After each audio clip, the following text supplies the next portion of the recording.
In the months of March-July in 1844 in the magazine Le Siècle, the first portion of a story appeared, penned by the celebrated playwright Alexandre Dumas. It was based, he claimed, on some manuscripts he had found a year earlier in the Bibliothèque Nationale while researching a history he planned to write on Louis XIV. They chronicled the adventures of a young man named D'Artagnan who, upon entering Paris, became almost immediately embroiled in court intrigues, international politics, and ill-fated affairs between royal lovers.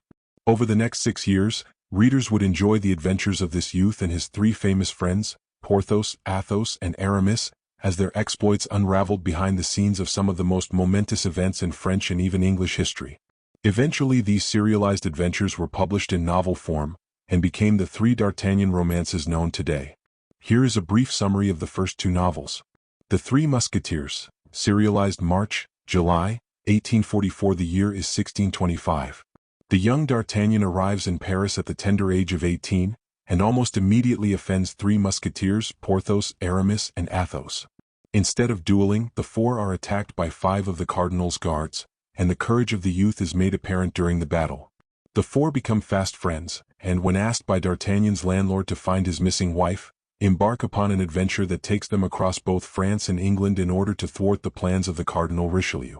Along the way they encounter a beautiful young spy, named simply Milady, who will stop at nothing to disgrace Queen Anne of Austria before her husband, Louis XIII, and take her revenge upon the 4 friends. 20 years after, serialized January, August 1845. The year is now 1648, 20 years since the close of the last story.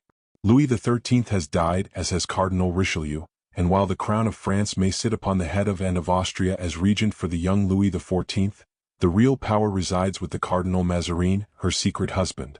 D'Artagnan is now a lieutenant of Musketeers, and his 3 friends have retired to private life.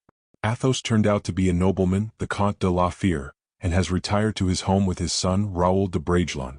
Aramis, whose real name is D'Herblay, has followed his intention of shedding the musketeer's cassock for the priest's robes, and Porthos has married a wealthy woman, who left him her fortune upon her death. But trouble is stirring in both France and England. Cromwell menaces the institution of royalty itself while marching against Charles I, and at home the Fronde is threatening to tear France apart. D'Artagnan brings his friends out of retirement to save the threatened English monarch, but Mordaunt, the son of Milady, who seeks to avenge his mother's death at the musketeers' hands, thwarts their valiant efforts. Undaunted, our heroes return to France just in time to help save the young Louis XIV, quiet the Fronde, and tweak the nose of Cardinal Mazarin. The third novel, The Vicomte de Bragelonne, serialized October 1847 January 1850, has enjoyed a strange history in its English translation. It has been split into 3, 4, or 5 volumes at various points in its history. The 5-volume edition generally does not give titles to the smaller portions, but the others do. In the 3-volume edition, the novels are entitled The Vicomte de Bragelonne, Louise de la Vallière, and The Man in the Iron Mask. For the purposes of this e-text, I have chosen to split the novel as the 4-volume edition does, with these titles: The Vicomte de Bragelonne, 10 years later, Louise de la Vallière, and The Man in the Iron Mask. In the first 3 e-texts, The Vicomte de Bragelonne e-text 2609, it is the year 1660, and D'Artagnan, after 35 years of loyal service, has become disgusted with serving King Louis XIV while the real power resides with the Cardinal Mazarin, and has tendered his resignation. He embarks on his own project, that of restoring Charles II to the throne of England, and with the help of Athos succeeds, earning himself quite a fortune in the process. D'Artagnan returns to Paris to live the life of a rich citizen, and Athos, after negotiating the marriage of Philip, the king's brother, to Princess Henrietta of England, likewise retires to his own estate, La Fère. Meanwhile, Mazarin has finally died, and left Louis to assume the reins of power, with the assistance of M. Colbert, formerly Mazarin's trusted clerk. Colbert has an intense hatred for M. Fouquet, the king's superintendent of finances, and has resolved to use any means necessary to bring about his fall. With the new rank of intendant bestowed on him by Louis, Colbert succeeds in having 2 of Fouquet's loyal friends tried and executed. He then brings to the king's attention that Fouquet is fortifying the island of Belle-Île-en-Mer, and could possibly be planning to use it as a base for some military operation against the king. Louis calls D'Artagnan out of retirement and sends him to investigate the island, promising him a tremendous salary and his long-promised promotion to captain of the Musketeers upon his return. At Belle-Île, D'Artagnan discovers that the engineer of the fortifications is, in fact, Porthos, now the Baron du Vallon, and that's not all. The blueprints for the island, although in Porthos's handwriting, show evidence of another script that has been erased, that of Aramis. D'Artagnan later discovers that Aramis has become the Bishop of Vannes, which is, coincidentally, a parish belonging to M. Fouquet. Suspecting that D'Artagnan has arrived on the king's behalf to investigate, Aramis tricks D'Artagnan into wandering around Vannes in search of Porthos, and sends Porthos on an heroic ride back to Paris to warn Fouquet of the danger. Fouquet rushes to the king and gives him Belle-Isle as a present, thus allaying any suspicion, and at the same time humiliating Colbert, just minutes before the usher announces someone else seeking an audience with the king. 10 years later, Etext 2681 as 1661 approaches, Princess Henrietta of England arrives for her marriage, and throws the court of France into complete disorder. The jealousy of the Duke of Buckingham, who is in love with her, nearly occasions a war on the streets of Le Havre, thankfully prevented by Raoul's timely and tactful intervention. After the marriage, though, Monsieur Philip becomes horribly jealous of Buckingham, and has him exiled. Before leaving, however, the Duke fights a duel with M. de Wardes at Calais. De Wardes is a malicious and spiteful man, the sworn enemy of D'Artagnan, and by the same token that of Athos, Aramis, Porthos and Raoul as well. Both men are seriously wounded, and the Duke is taken back to England to recover. Raoul's friend, the Comte de Guiche, is the next to succumb to Henrietta's charms, and Monsieur obtains his exile as well, though de Guiche soon effects a reconciliation. But then the king's eye falls on Madame Henrietta during the Comte's absence, and this time Monsieur's jealousy has no recourse. Anne of Austria intervenes, and the king and his sister-in-law decide to pick a young lady with whom the king can pretend to be in love, the better to mask their own affair. They unfortunately select Louise de la Valliere, Raoul's fiancée. While the court is in residence at Fontainebleau, the king unwitting overhears Louise confessing her love for him while chatting with her friends beneath the royal oak, and the king promptly forgets his affection for Madame. That same night, Henrietta overhears at the same oak, de Guiche confessing his love for her to Raoul. The two embark on their own affair. A few days later, during a rainstorm, Louis and Louise are trapped alone together, and the whole court begins to talk of the scandal while their love affair blossoms. Aware of Louise's attachment, the king arranges for Raoul to be sent to England for an indefinite period. Meanwhile, the struggle for power continues between Fouquet and Colbert. Although the Belle-Isle plot backfired, Colbert prompts the king to ask Fouquet for more and more money, and without his two friends to raise it for him, Fouquet is sorely pressed. The situation gets so bad that his new mistress, Madame de Belliere, must resort to selling all her jewels and her gold and silver plate. Aramis, while this is going on, has grown friendly with the governor of the Bastille, M. de Baismos, a fact that Baismos unwittingly reveals to D'Artagnan while inquiring of him as to Aramis's whereabouts.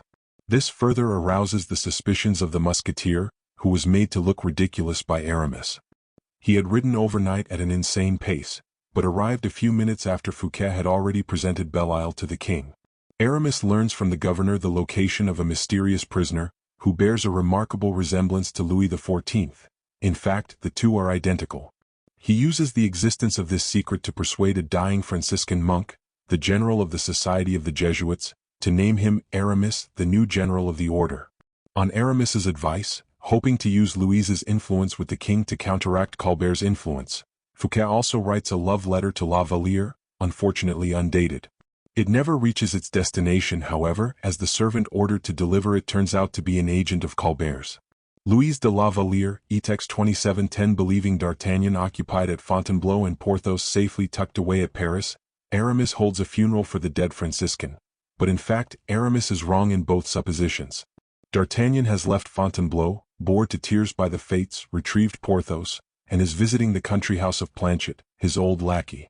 This house happens to be right next door to the graveyard, and upon observing Aramis at this funeral, and his subsequent meeting with a mysterious hooded lady, D'Artagnan, suspicions aroused, resolves to make a little trouble for the bishop.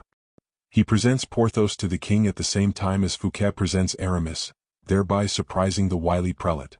Aramis's professions of affection and innocence do only a little to allay D'Artagnan's concerns, and he continues to regard Aramis's actions with a curious and wary eye. Meanwhile, much to his delight, Porthos is invited to dine with the king as a result of his presentation, and with D'Artagnan's guidance, manages to behave in such a manner as to procure the king's marked favor. The mysterious woman turns out to be the Duchesse de Chevreuse, a notorious schemer and former friend of Anne of Austria. She comes bearing more bad news for Fouquet, who is already in trouble, as the king has invited himself to a fete at Vaux, Fouquet's magnificent mansion, that will surely bankrupt the poor superintendent. The Duchesse has letters from Mazarin that prove that Fouquet has received 13 million francs from the royal coffers, and she wishes to sell these letters to Aramis. Aramis refuses, and the letters are instead sold to Colbert. Fouquet, meanwhile, discovers that the receipt that proves his innocence in the affair has been stolen from him. Even worse, Fouquet, desperate for money, is forced to sell the parliamentary position that renders him untouchable by any court proceedings. As part of her deal with Colbert, though, Chevreuse also obtains a secret audience with the Queen Mother, where the two discuss a shocking secret. Louis XIV has a twin brother long believed, however, to be dead. Meanwhile, in other quarters, De Wardes, Raoul's inveterate enemy, has returned from Calais, barely recovered from his wounds, and no sooner does he return than he begins again to insult people, particularly La Valliere, and this time the Comte de Guiche is the one to challenge him. The duel leaves de Guiche horribly wounded, but enables Madame to use her influence to destroy De Wardes' standing at court. The fates, however, come to an end and the court returns to Paris. The king has been more than obvious about his affections for Louise, and Madame, the Queen Mother, and the Queen join forces to destroy her. She is dishonorably discharged from court, and in despair she flees to the convent at Chaillot. Along the way, though, she runs into D'Artagnan, who manages to get word back to the king of what has taken place. By literally begging Madame in tears, Louis manages to secure Louise's return to court, but Madame still places every obstacle possible before the lovers. They have to resort to building a secret staircase and meeting in the apartments of M. de Saint-Aignan, where Louis has a painter create a portrait of Louise. But Madame recalls Raoul from London and shows him these proofs of Louise's infidelity. Raoul, crushed, challenges Saint-Aignan to a duel, which the king prevents, and Athos, furious, breaks his sword before the king.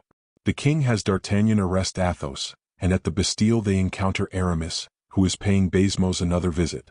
Raoul learns of Athos's arrest, and with Porthos in tow, they effect a daring rescue, surprising the carriage containing D'Artagnan and Athos as they leave the Bastille.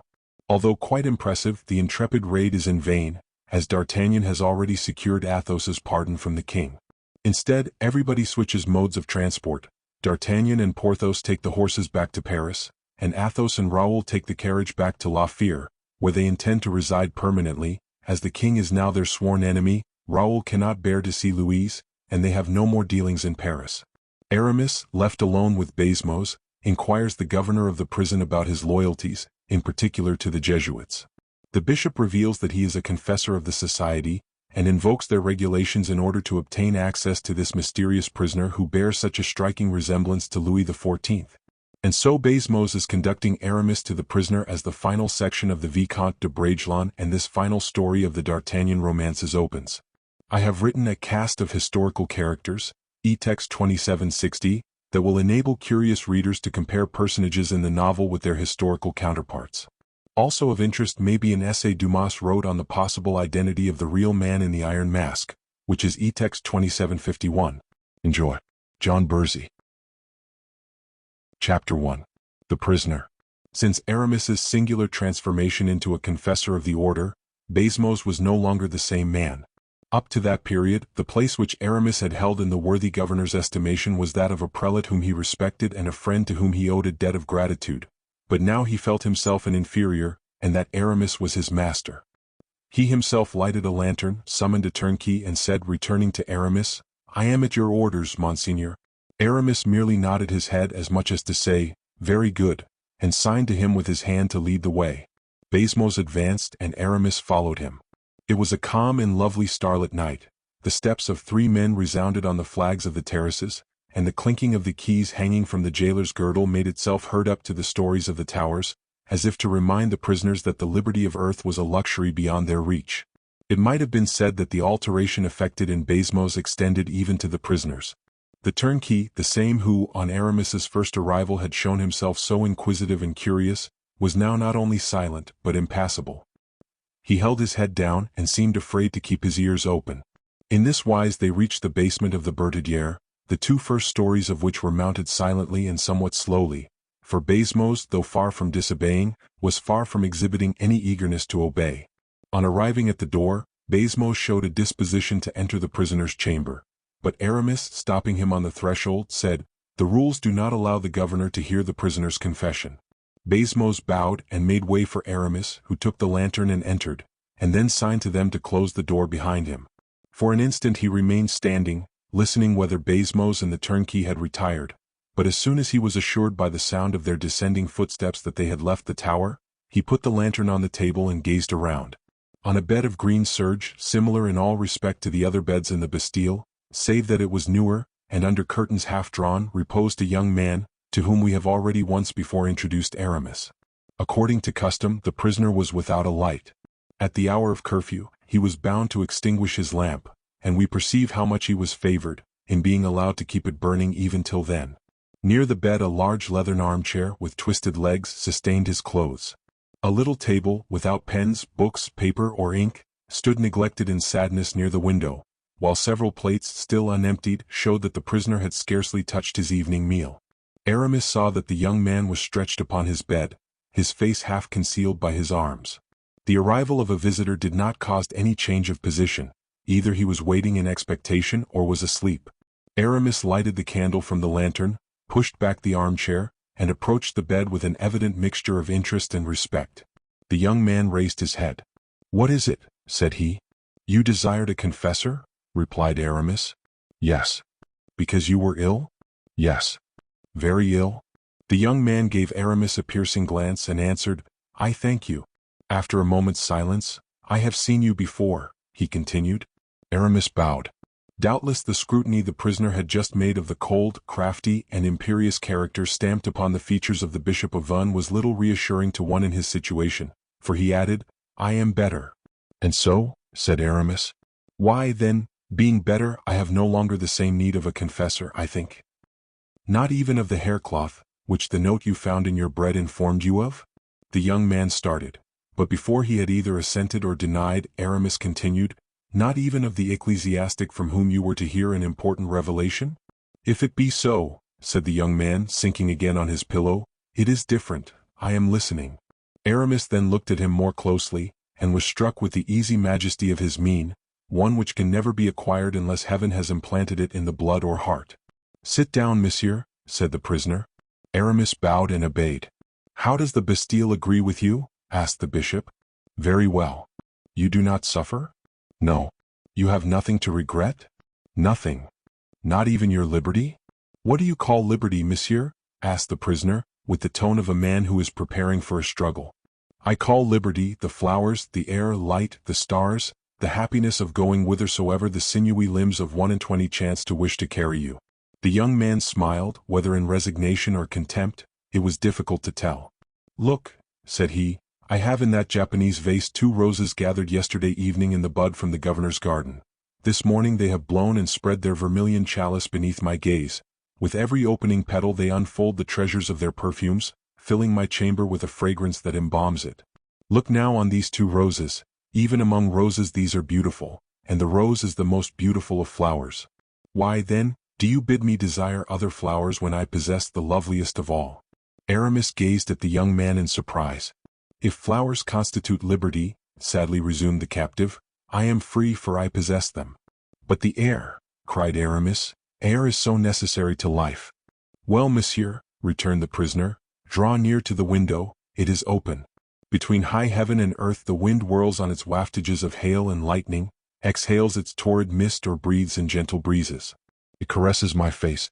When mounted on the back of this armchair, with my arm around the bars of the window to sustain myself, I fancy I am swimming the wide expanse before me."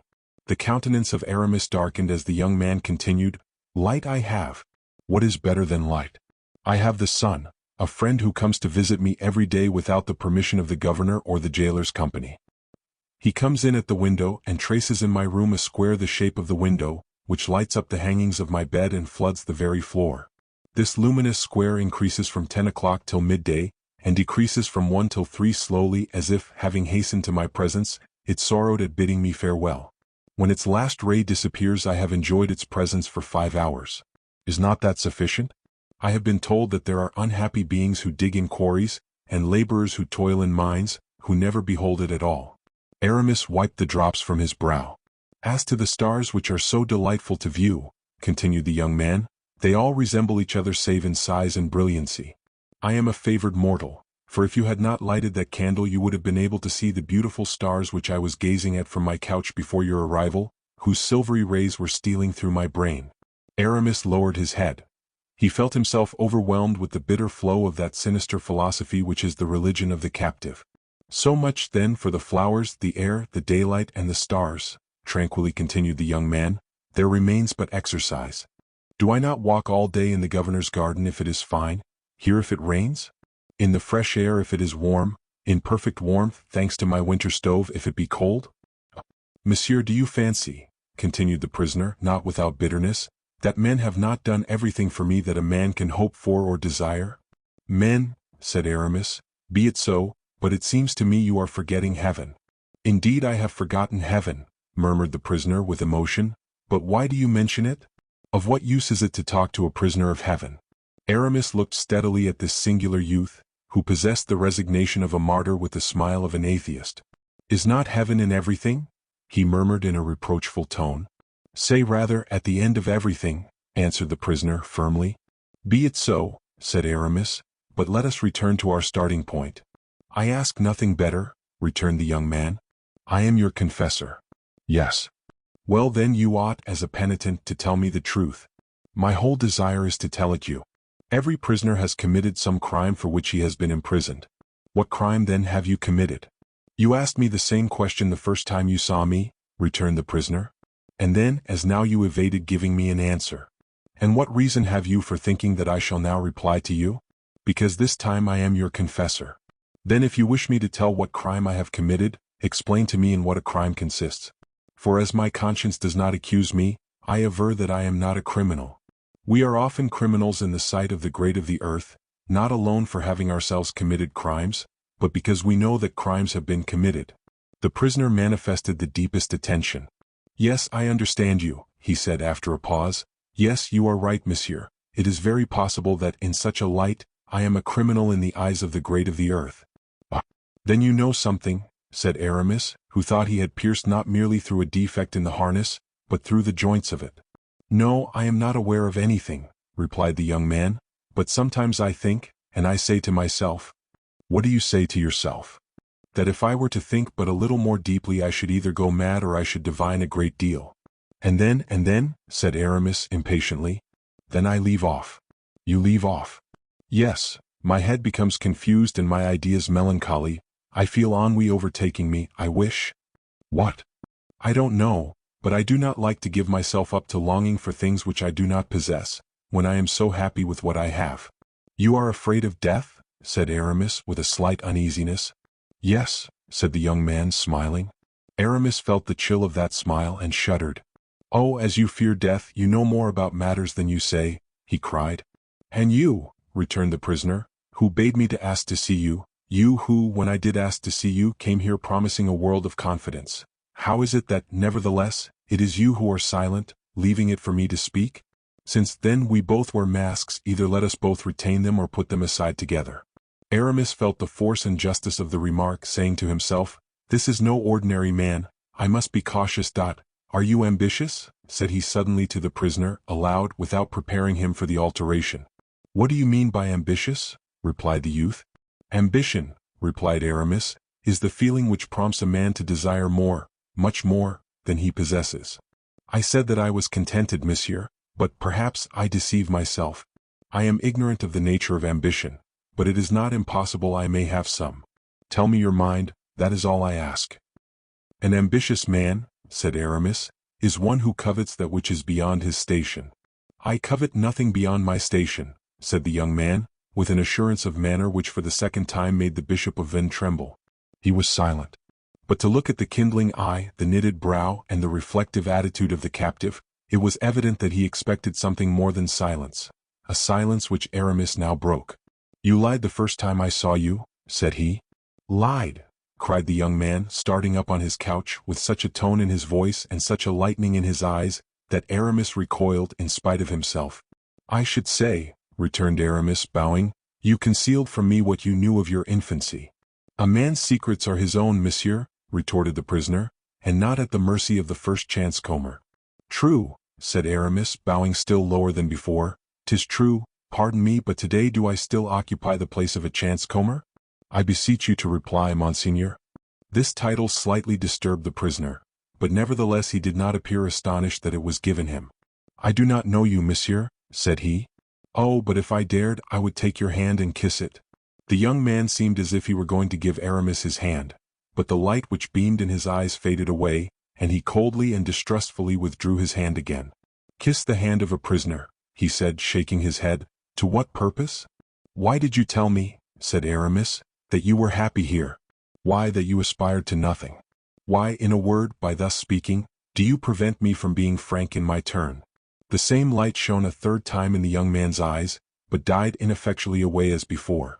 "You distrust me," said Aramis. "And why say you so, monsieur?" "Oh, for a very simple reason. If you know what you ought to know, you ought to mistrust everybody. Then do not be astonished that I am mistrustful, since you suspect me of knowing what I do not know." Aramis was struck with admiration at this energetic resistance. "Oh, Monseigneur, you drive me to despair," said he, striking the armchair with his fist. "And on my part, I do not comprehend you, monsieur." "Well, then try to understand me." The prisoner looked fixedly at Aramis. "Sometimes it seems to me," said the latter, "that I have before me the man whom I seek, and then your man disappears. Is it not so?" said the prisoner, smiling. "So much the better."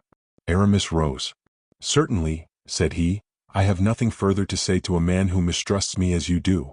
"And I, monsieur," said the prisoner in the same tone, "have nothing to say to a man who will not understand that a prisoner ought to be mistrustful of everybody."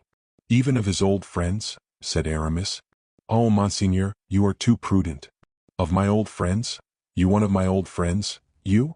Do you no longer remember," said Aramis, "that you once saw in the village where your early years were spent?" "Do you know the name of the village?" asked the prisoner. "Noisy-Lucy, Monseigneur," answered Aramis firmly. "Go on," said the young man with an immovable aspect. "Stay, Monseigneur," said Aramis. "If you are positively resolved to carry on this game, let us break off. I am here to tell you many things, 'tis true, but you must allow me to see that, on your side, you have a desire to know them. Before revealing the important matters I still withhold, be assured I am in need of some encouragement if not candor, a little sympathy if not confidence. But you keep yourself entrenched in a pretended which paralyzes me. Oh, not for the reason you think, for ignorant as you may be or indifferent as you feign to be, you are none the less what you are, Monseigneur, and there is nothing, mark me, which can cause you not to be so." "I promise you," replied the prisoner, "to hear you without impatience. Only it appears to me that I have a right to repeat the question I have already asked. Who are you? Do you remember, 15 or 18 years ago, seeing at Noisy-Lucy a cavalier, accompanied by a lady in black silk, with flame-colored ribbons in her hair?" "Yes," said the young man. "I once asked the name of this cavalier, and they told me that he called himself the Abbé d'Herblay. I was astonished that the abbé had so warlike an air, and they replied that there was nothing singular in that, seeing that he was one of Louis XIII's musketeers." "Well," said Aramis, "that musketeer and abbé, afterwards Bishop of Vannes, is your confessor now." "I know it, I recognized you." "Then, Monseigneur, if you know that, I must further add a fact of which you are ignorant, that if the king were to know this evening of the presence of this musketeer, this abbé, this bishop, this confessor here, he who has risked everything to visit you, tomorrow would behold the steely glitter of the executioner's axe in a dungeon more gloomy, more obscure than yours." While listening to these words, delivered with emphasis, the young man had raised himself on his couch, and was now gazing more and more eagerly at Aramis. The result of his scrutiny was that he appeared to derive some confidence from it. "Yes," he murmured, "I remember perfectly. The woman of whom you speak came once with you, and twice afterwards with another." He hesitated. "With another, who came to see you every month. Is it not so, Monseigneur?" "Yes." "Do you know who this lady was?" The light seemed ready to flash from the prisoner's eyes. "I am aware that she was one of the ladies of the court," he said. "You remember that lady well, do you not?" "Oh, my recollection can hardly be very confused on this head," said the young prisoner. "I saw that lady once with a gentleman about 45 years old. I saw her once with you and with the lady dressed in black. I have seen her twice since then with the same person. These 4 people, with my master and old Perronet, my jailer, and the governor of the prison, are the only persons with whom I have ever spoken, and, indeed, almost the only persons I have ever seen." "Then you were in prison?" If I am a prisoner here, then I was comparatively free, although in a very narrow sense. A house I never quitted, a garden surrounded with walls I could not climb, these constituted my residence, but you know it as you have been there. In a word, being accustomed to live within these bounds, I never cared to leave them. And so you will understand, monsieur, that having never seen anything of the world, I have nothing left to care for, and therefore if you relate anything, you will be obliged to explain each item to me as you go along. And I will do so, said Aramis, bowing, for it is my duty, monseigneur. Well then, begin by telling me who was my tutor. A worthy and above all, an honorable gentleman, monseigneur, fit guide for both body and soul. Had you ever any reason to complain of him? Oh no, quite the contrary. But this gentleman of yours often used to tell me that my father and mother were dead. Did he deceive me, or did he speak the truth? He was compelled to comply with the orders given him. Then he lied. In one respect. Your father is dead. And my mother? She is dead for you. But then she lives for others, does she not? Yes. And I then, the young man looked sharply at Aramis, am compelled to live in the obscurity of a prison? Alas, I fear so. And that because my presence in the world would lead to the revelation of a great secret? Certainly a very great secret. My enemy must indeed be powerful, to be able to shut up in the Bastille a child such as I then was. He is more powerful than my mother, then? And why do you ask that? Because my mother would have taken my part. Aramis hesitated. Yes, monseigneur, more powerful than your mother. Seeing then that my nurse and preceptor were carried off, and that I also was separated from them, either they were or I am very dangerous to my enemy? Yes, but you are alluding to a peril from which he freed himself by causing the nurse and preceptor to disappear, answered Aramis quietly. Disappear? Cried the prisoner. How did they disappear? In a very sure way, answered Aramis. They are dead. The young man turned pale and passed his hand tremblingly over his face. Poison? He asked. Poison. The prisoner reflected a moment. My enemy must indeed have been very cruel or hard beset by necessity, to assassinate those two innocent people, my sole support, for the worthy gentleman and the poor nurse had never harmed a living being. In your family, monseigneur, necessity is stern. And so it is necessity which compels me, to my great regret, to tell you that this gentleman and the unhappy lady have been assassinated. Oh, you tell me nothing I am not aware of, said the prisoner, knitting his brows. How? I suspected it. Why? I will tell you. At this moment the young man, supporting himself on his two elbows, drew close to Aramis's face, with such an expression of dignity, of self-command and of defiance even, that the bishop felt the electricity of enthusiasm strike in devouring flashes from that great heart of his, into his brain of adamant. Speak, monseigneur. I have already told you that by conversing with you I endanger my life. Little value as it has, I implore you to accept it as the ransom of your own. Well, resumed the young man, this is why I suspected they had killed my nurse and my preceptor. Whom you used to call your father? Yes, whom I called my father, but whose son I well knew I was not. Who caused you to suppose so? Just as you, monsieur, are too respectful for a friend, he was also too respectful for a father. I, however, said Aramis, have no intention to disguise myself. The young man nodded assent and continued, Undoubtedly I was not destined to perpetual seclusion, said the prisoner, and that which makes me believe so, above all now, is the care that was taken to render me as accomplished a cavalier as possible. The gentleman attached to my person taught me everything he knew himself. Mathematics, a little geometry, astronomy, fencing and riding. Every morning I went through military exercises and practiced on horseback. Well, one morning during the summer, it being very hot, I went to sleep in the hall. Nothing, up to that period, except the respect paid me, had enlightened me or even roused my suspicions. I lived as children, as birds, as plants, as the air and the sun do. I had just turned my 15th year. This, then, is 8 years ago? Yes, nearly, but I have ceased to reckon time.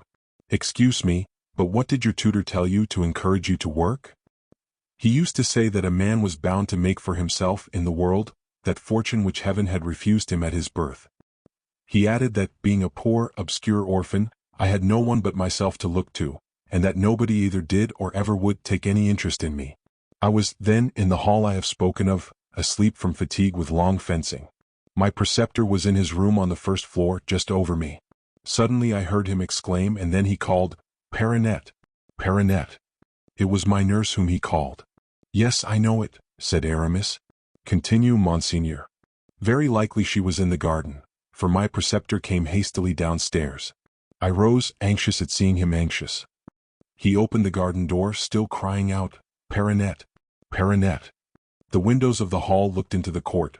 The shutters were closed, but through a chink in them I saw my tutor draw near a large well, which was almost directly under the windows of his study.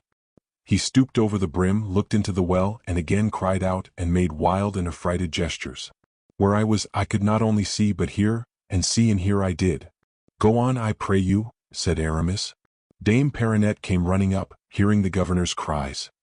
He went to meet her, took her by the arm, and drew her quickly towards the edge, after which, as they both bent over it together, "Look, look," cried he, "what a misfortune!" Calm yourself," said Perronnette. "What is the matter?" "The letter," he exclaimed. "Do you see that letter?" pointing to the bottom of the well. "What letter?" she cried. "The letter you see down there, the last letter from the Queen." At this word I trembled. My tutor, he who passed for my father, he who was continually recommending me modesty and humility, in correspondence with the Queen. "The Queen's last letter," cried Perronnette, without showing more astonishment than at seeing this letter at the bottom of the well. "But how came it there?" "A chance, Dame Perronnette, a singular chance. I was entering my room, and on opening the door, the window too being open, a puff of air came suddenly and carried off this paper, this letter of Her Majesty's. I darted after it, and gained the window just in time to see it flutter a moment in the breeze and disappear down the well." "Well," said Dame Perronnette, "and if the letter has fallen into the well, 'tis all the same as if it was burnt, and as the Queen burns all her letters every time she comes." "And so you see this lady who came every month was the Queen," said the prisoner. "Doubtless, doubtless," continued the old gentleman, "but this letter contained instructions. How can I follow them?" "Write immediately to her, give her a plain account of the accident, and the Queen will no doubt write you another letter in place of this." "Oh, the Queen would never believe the story," said the good gentleman, shaking his head. "She will imagine that I want to keep this letter instead of giving it up like the rest, so as to have a hold over her. She is so distrustful, and M. de Mazarin so. Yon devil of an Italian is capable of having us poisoned at the first breath of suspicion." Aramis almost imperceptibly smiled. "You know, Dame Perronnette, they are both so suspicious in all that concerns Philippe." "Philippe was the name they gave me," said the prisoner. "Well, 'tis no use hesitating," said Dame Perronnette. "Somebody must go down the well." "Of course, so that the person who goes down may read the paper as he is coming up. But let us choose some villager who cannot read, and then you will be at ease." "Granted, but will not anyone who descends guess that a paper must be important for which we risk a man's life? However, you have given me an idea, Dame Perronnette. Somebody shall go down the well, but that somebody shall be myself." But at this notion Dame Perronnette lamented and cried in such a manner, and so implored the old nobleman with tears in her eyes, that he promised her to obtain a ladder long enough to reach down, while she went in search of some stout-hearted youth, whom she was to persuade that a jewel had fallen into the well, and that this jewel was wrapped in a paper. "And as paper," remarked my preceptor, "naturally unfolds in water, the young man would not be surprised at finding nothing after all, but the letter wide open." "But perhaps the writing will be already effaced by that time," said Dame Perronnette. "No consequence, provided we secure the letter. On returning it to the Queen, she will see at once that we have not betrayed her, and consequently, as we shall not rouse the distrust of Mazarin, we shall have nothing to fear from him." Having come to this resolution, they parted. I pushed back the shutter, and seeing that my tutor was about to re-enter, I threw myself on my couch, in a confusion of brain caused by all I had just heard. My governor opened the door a few moments after, and thinking I was asleep, gently closed it again. As soon as ever it was shut, I rose and, listening, heard the sound of retiring footsteps. Then I returned to the shutters and saw my tutor and Dame Perronnette go out together. I was alone in the house. They had hardly closed the gate before I sprang from the window and ran to the well. Then, just as my governor had leaned over, so leaned I. Something white and luminous glistened in the green and quivering silence of the water. The brilliant disk fascinated and allured me. My eyes became fixed and I could hardly breathe. The well seemed to draw me downwards with its slimy mouth and icy breath, and I thought I read, at the bottom of the water, characters of fire traced upon the letter the Queen had touched. Then, scarcely knowing what I was about, and urged on by one of those instinctive impulses which drive men to destruction, I lowered the cord from the windlass of the well to within about 3 feet of the water, leaving the bucket dangling, at the same time taking infinite pains not to disturb that coveted letter, which was beginning to change its white tint for the hue of chrysoprase, proof enough that it was sinking, and then, with the rope weltering in my hands, slid down into the abyss. When I saw myself hanging over the dark pool, when I saw the sky lessening above my head, a cold shudder came over me, a chill fear got the better of me, I was seized with giddiness and the hair rose on my head, but my strong will still reigned supreme over all the terror and disquietude. I gained the water and at once plunged into it, holding on by one hand, while I immersed the other and seized the dear letter, which, alas, came in two in my grasp. I concealed the two fragments in my body coat, and helping myself with my feet against the sides of the pit, and clinging on with my hands, agile and vigorous as I was, and, above all, pressed for time, I regained the brink, drenching it as I touched it with the water that streamed off me.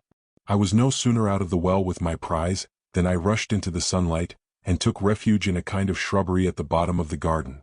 As I entered my hiding place, the bell which resounded when the great gate was opened rang. It was my preceptor come back again. I had but just time. I calculated that it would take 10 minutes before he would gain my place of concealment, even if, guessing where I was, he came straight to it, and 20 if he were obliged to look for me. But this was time enough to allow me to read the cherished letter, whose fragments I hastened to unite again. The writing was already fading, but I managed to decipher it all. "And will you tell me what you read therein, monseigneur?" asked Aramis, deeply interested.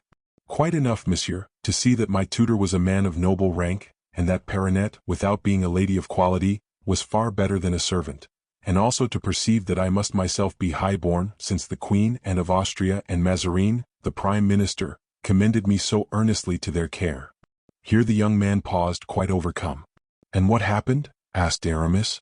"It happened, monsieur," answered he, "that the workmen they had summoned found nothing in the well after the closest search, that my governor perceived that the brink was all watery, that I was not so dried by the sun as to prevent Dame Perronnette spying that my garments were moist, and lastly, that I was seized with a violent fever, owing to the chill and the excitement of my discovery, an attack of delirium supervening, during which I related the whole adventure, so that, guided by my avowal, my governor found the pieces of the Queen's letter inside the bolster where I had concealed them." "Ah," said Aramis, "now I understand. Beyond this all is conjecture. Doubtless the unfortunate lady and gentleman, not daring to keep the occurrence secret, wrote of all this to the Queen and sent back the torn letter. After which," said Aramis, "you were arrested and removed to the Bastille. As you see, your two attendants disappeared? Alas! Let us not take up our time with the dead, but see what can be done with the living. You told me you were resigned. I repeat it. Without any desire for freedom? As I told you. Without ambition, sorrow, or thought?" The young man made no answer. "Well," asked Aramis, "why are you silent?" "I think I have spoken enough," answered the prisoner, "and that now it is your turn. I am weary." Aramis gathered himself up, and a shade of deep solemnity spread itself over his countenance. It was evident that he had reached the crisis in the part he had come to the prison to play. "One question," said Aramis. "What is it? Speak. In the house you inhabited there were neither looking-glasses nor mirrors?" "What are those two words and what is their meaning?" asked the young man. "I have no sort of knowledge of them." "They designate two pieces of furniture which reflect objects, so that, for instance, you may see in them your own lineaments as you see mine now with the naked eye." "No, there was neither a glass nor a mirror in the house," answered the young man. Aramis looked round him. "Nor is there anything of the kind here either," he said. "They have again taken the same precaution." "To what end?" "You will know directly. Now, you have told me that you were instructed in mathematics, astronomy, fencing, and riding, but you have not said a word about history. My tutor sometimes related to me the principal deeds of the King St. Louis, King Francis I, and King Henry IV. Is that all?" "Very nearly. This also was done by design then, just as they deprived you of mirrors which reflect the present, so they left you in ignorance of history which reflects the past. Since your imprisonment, books have been forbidden you, so that you are unacquainted with a number of facts, by means of which you would be able to reconstruct the shattered mansion of your recollections and your hopes." "It is true," said the young man.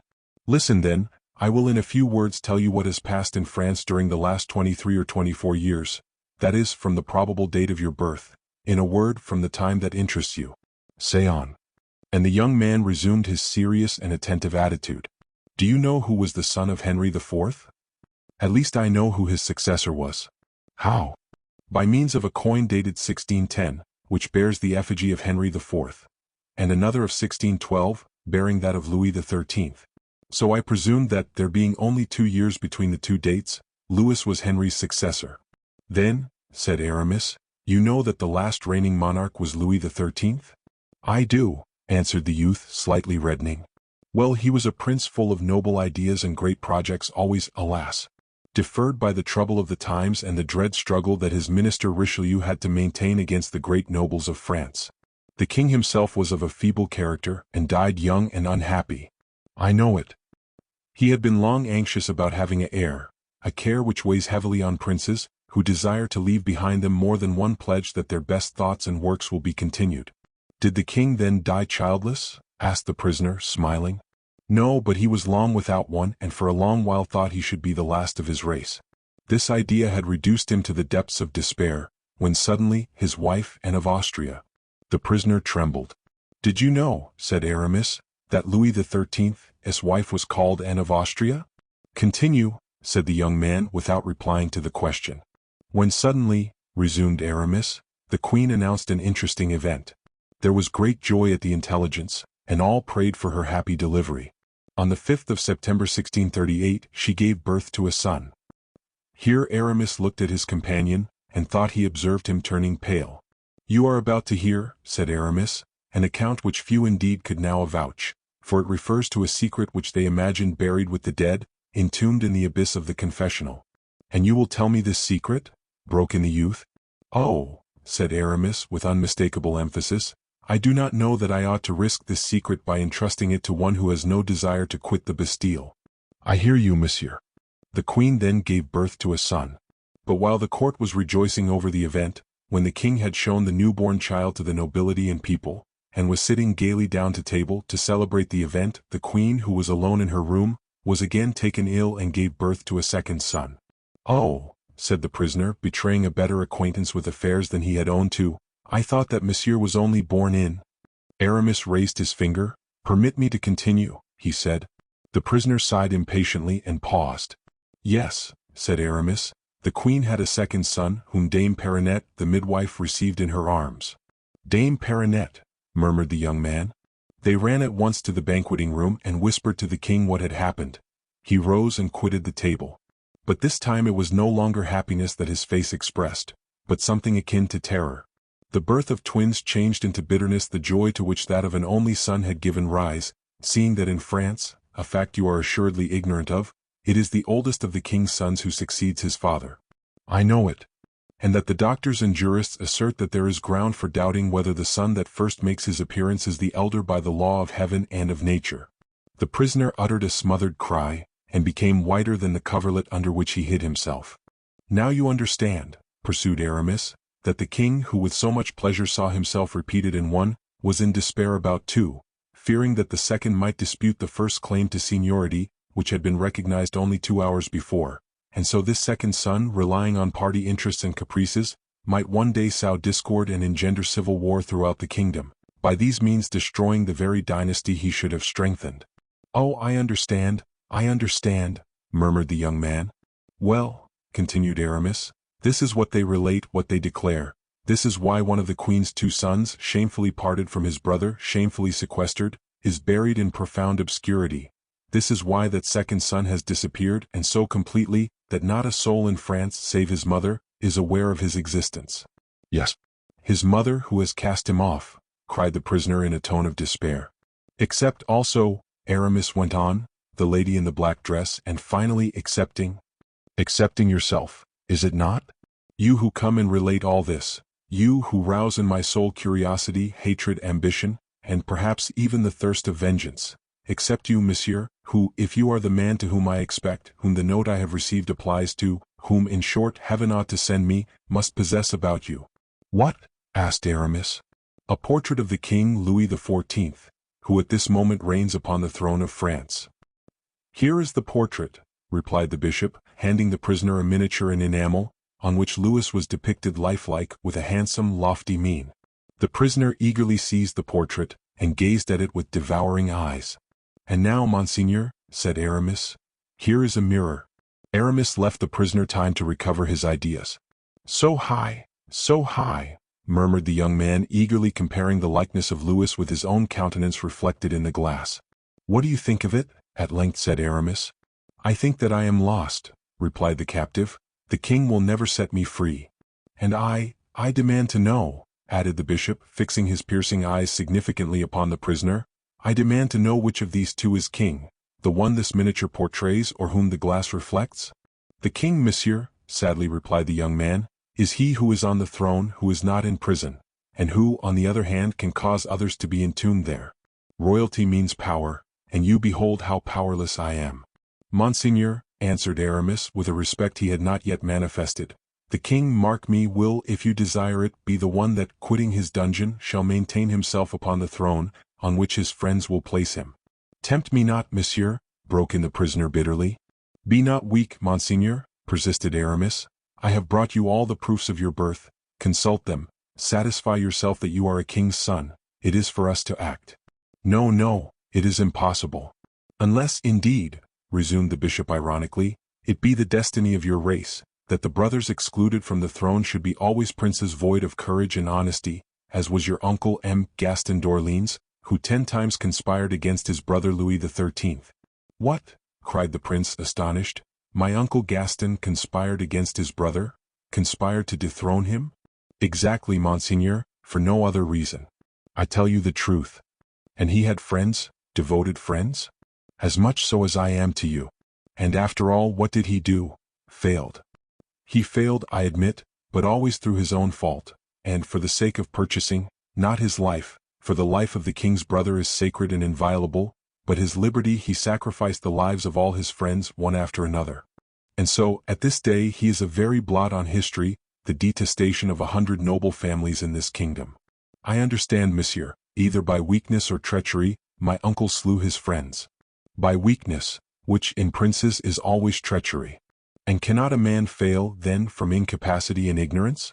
Do you really believe it possible that a poor captive such as I, brought up, not only at a distance from the court, but even from the world, do you believe it possible that such a one could assist those of his friends who should attempt to serve him?" And as Aramis was about to reply, the young man suddenly cried out, with a violence which betrayed the temper of his blood, "We are speaking of friends, but how can I have any friends, I whom no one knows, and have neither liberty, money, nor influence to gain any? I fancy I had the honor to offer myself to your royal highness." "Oh, do not style me so, monsieur, 'tis either treachery or cruelty. Bid me not think of aught beyond these prison walls, which so grimly confine me. Let me again love, or at least submit to my slavery and my obscurity. Monseigneur, if you again utter these desperate words, if, after having received proof of your high birth, you still remain poor-spirited in body and soul, I will comply with your desire, I will depart, and renounce forever the service of a master, to whom so eagerly I came to devote my assistance and my life." "Monsieur," cried the prince, "would it not have been better for you to have reflected, before telling me all that you have done, that you have broken my heart forever? And so I desire to do, monseigneur. To talk to me about power, grandeur, and to prate of thrones. Is a prison the fit place? You wish to make me believe in splendor, and we are lying lost in night. You boast of glory, and we are smothering our words in the curtains of this miserable bed. You give me glimpses of power absolute whilst I hear the footsteps of the ever watchful jailer in the corridor, that step which, after all, makes you tremble more than it does me. To render me somewhat less incredulous, free me from the Bastille, let me breathe the fresh air, give me my spurs and trusty sword, then we shall begin to understand each other. It is precisely my intention to give you all this, monseigneur, and more, only do you desire it?" "A word more," said the prince. "I know there are guards in every gallery, bolts to every door, cannon and soldiery at every barrier. How will you overcome the sentries, spike the guns? How will you break through the bolts and bars?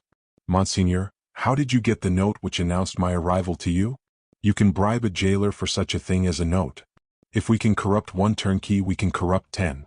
Well, I admit that it may be possible to release a poor captive from the Bastille, possible so to conceal him that the king's people shall not again ensnare him, possible, in some unknown retreat, to sustain the unhappy wretch in some suitable manner. Monseigneur, said Aramis, smiling, I admit that, whoever would do this much for me, would seem more than mortal in my eyes, But as you tell me I am a prince, brother of the king, how can you restore me the rank and power which my mother and my brother have deprived me of? And as, to effect this, I must pass a life of war and hatred, how can you cause me to prevail in those combats? Render me invulnerable by my enemies? Monsieur, reflect on all this. Place me tomorrow in some dark cavern at a mountain's base. Yield me the delight of hearing in freedom sounds of the river, plain and valley, of beholding in freedom the sun of the blue heavens, or the stormy sky, and it is enough. Promise me no more than this, for indeed more you cannot give, and it would be a crime to deceive me, since you call yourself my friend. Aramis waited in silence. Monseigneur, he resumed after a moment's reflection, I admire the firm, sound sense which dictates your words. I am happy to have discovered my monarch's mind. Again. O God! For mercy's sake, cried the prince, pressing his icy hands upon his clammy brow, do not play with me. I have no need to be a king to be the happiest of men. But I, Monseigneur, wish you to be a king for the good of humanity. Ah, said the prince, with fresh distrust inspired by the word, ah. With what, then, has humanity to reproach my brother? I forgot to say, Monseigneur, that if you would allow me to guide you, and if you consent to become the most powerful monarch in Christendom, you will have promoted the interests of all the friends whom I devote to the success of your cause, and these friends are numerous. Numerous? Less numerous than powerful, Monseigneur. Explain yourself. It is impossible. I will explain, I swear before heaven, on that day that I see you sitting on the throne of France. But my brother? You shall decree his fate. Do you pity him? Him who leaves me to perish in a dungeon? No. For him I have no pity. So much the better. He might have himself come to this prison, have taken me by the hand and have said, my brother, heaven created us to love, not to contend with one another. I come to you. A barbarous prejudice has condemned you to pass your days in obscurity, far from mankind, deprived of every joy. I will make you sit down beside me, I will buckle round your waist our father's sword. Will you take advantage of this reconciliation to put down or restrain me? Will you employ that sword to spill my blood? Oh, never, I would have replied to him. I look on you as my preserver, I will respect you as my master. You give me far more than heaven bestowed, for through you I possess liberty and the privilege of loving and being loved in this world. And you would have kept your word, Monseigneur? On my life. While now that I have guilty ones to punish. In what manner, Monseigneur? What do you say as to the resemblance that heaven has given me to my brother?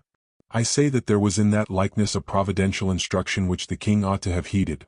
I say that your mother committed a crime in rendering those different in happiness and fortune whom nature created so startlingly alike, of her own flesh, and I conclude that the object of punishment should be only to restore the equilibrium. By which you mean, that if I restore you to your place on your brother's throne, he shall take yours in prison. Alas! There's such infinity of suffering in prison, especially it would be so for one who has drunk so deeply of the cup of enjoyment. Your Royal Highness will always be free to act as you may desire, and if it seems good to you after punishment, you will have it in your power to pardon. Good. And now, are you aware of one thing, monsieur? Tell me, my prince. It is that I will hear nothing further from you till I am clear of the Bastille. I was going to say to your Highness that I should only have the pleasure of seeing you once again. And when? The day when my prince leaves these gloomy walls. Heavens! How will you give me notice of it? By myself coming to fetch you. Yourself. My prince, do not leave this chamber save with me, or if in my absence you are compelled to do so, remember that I am not concerned in it. And so I am not to speak a word of this to anyone whatever, save to you? Save only to me. Aramis bowed very low. The prince offered his hand. Monsieur, he said in a tone that issued from his heart, one word more, my last. If you have sought me for my destruction, if you are only a tool in the hands of my enemies, if from our conference in which you have sounded the depths of my mind, anything worse than captivity result, that is to say, if death befall me, still receive my blessing, for you will have ended my troubles and given me repose from the tormenting fever that has preyed on me for 8 long weary years. Monseigneur, wait the results ere you judge me, said Aramis. I say that, in such a case, I bless and forgive you.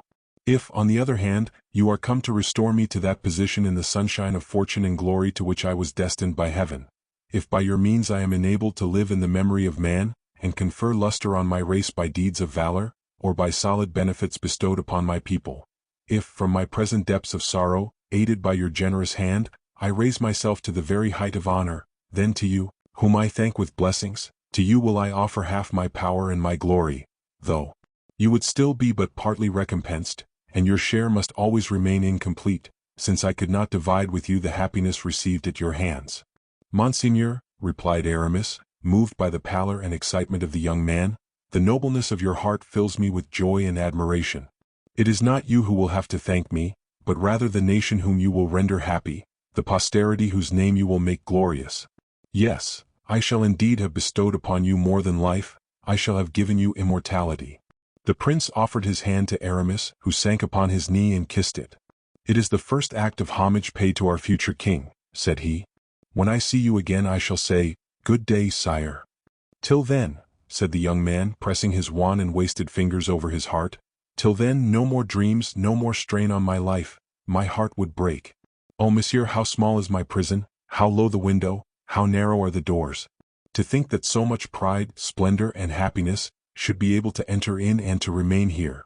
Your royal highness makes me proud, said Aramis, since you infer it is I who brought all this. And he rapped immediately on the door. The jailer came to open it with Baisemeaux, who, devoured by fear and uneasiness, was beginning, in spite of himself, to listen at the door.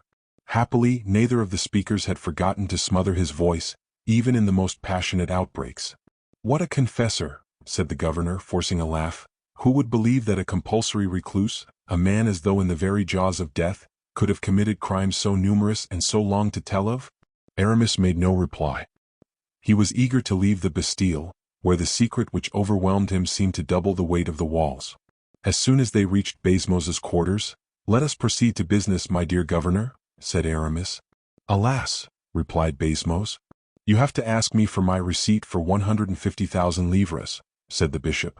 And to pay over the first third of the sum, added the poor governor, with a sigh, taking 3 steps towards his iron strong-box.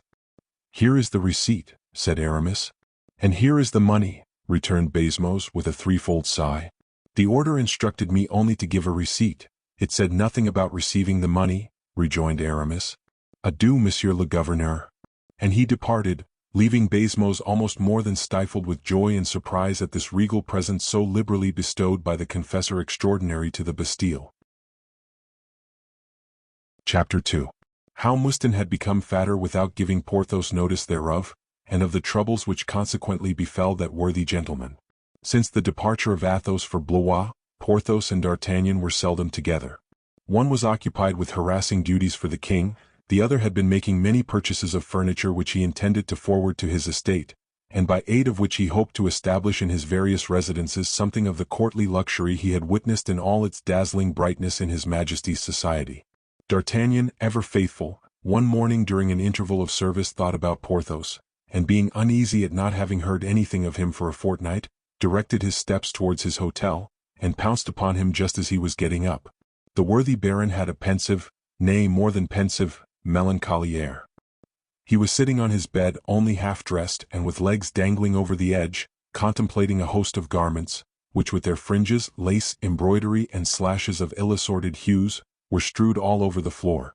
Porthos, sad and reflective as La Fontaine's hair, did not observe D'Artagnan's entrance, which was, moreover, screened at this moment by M. Mouston, whose personal corpulency, quite enough at any time to hide one man from another, was effectually doubled by a scarlet coat which the intendant was holding up for his master's inspection, by the sleeves, that he might the better see it all over. D'Artagnan stopped at the threshold and looked in at the pensive Porthos, and then, as the sight of the innumerable garments strewing the floor caused mighty sighs to heave the bosom of that excellent gentleman, D'Artagnan thought it time to put an end to these dismal reflections, and coughed by way of announcing himself. "Ah!" exclaimed Porthos, whose countenance brightened with joy. "Ah! Here is D'Artagnan. I shall then get hold of an idea." At these words Mouston, doubting what was going on behind him, got out of the way, smiling kindly at the friend of his master, who thus found himself freed from the material obstacle which had prevented his reaching D'Artagnan.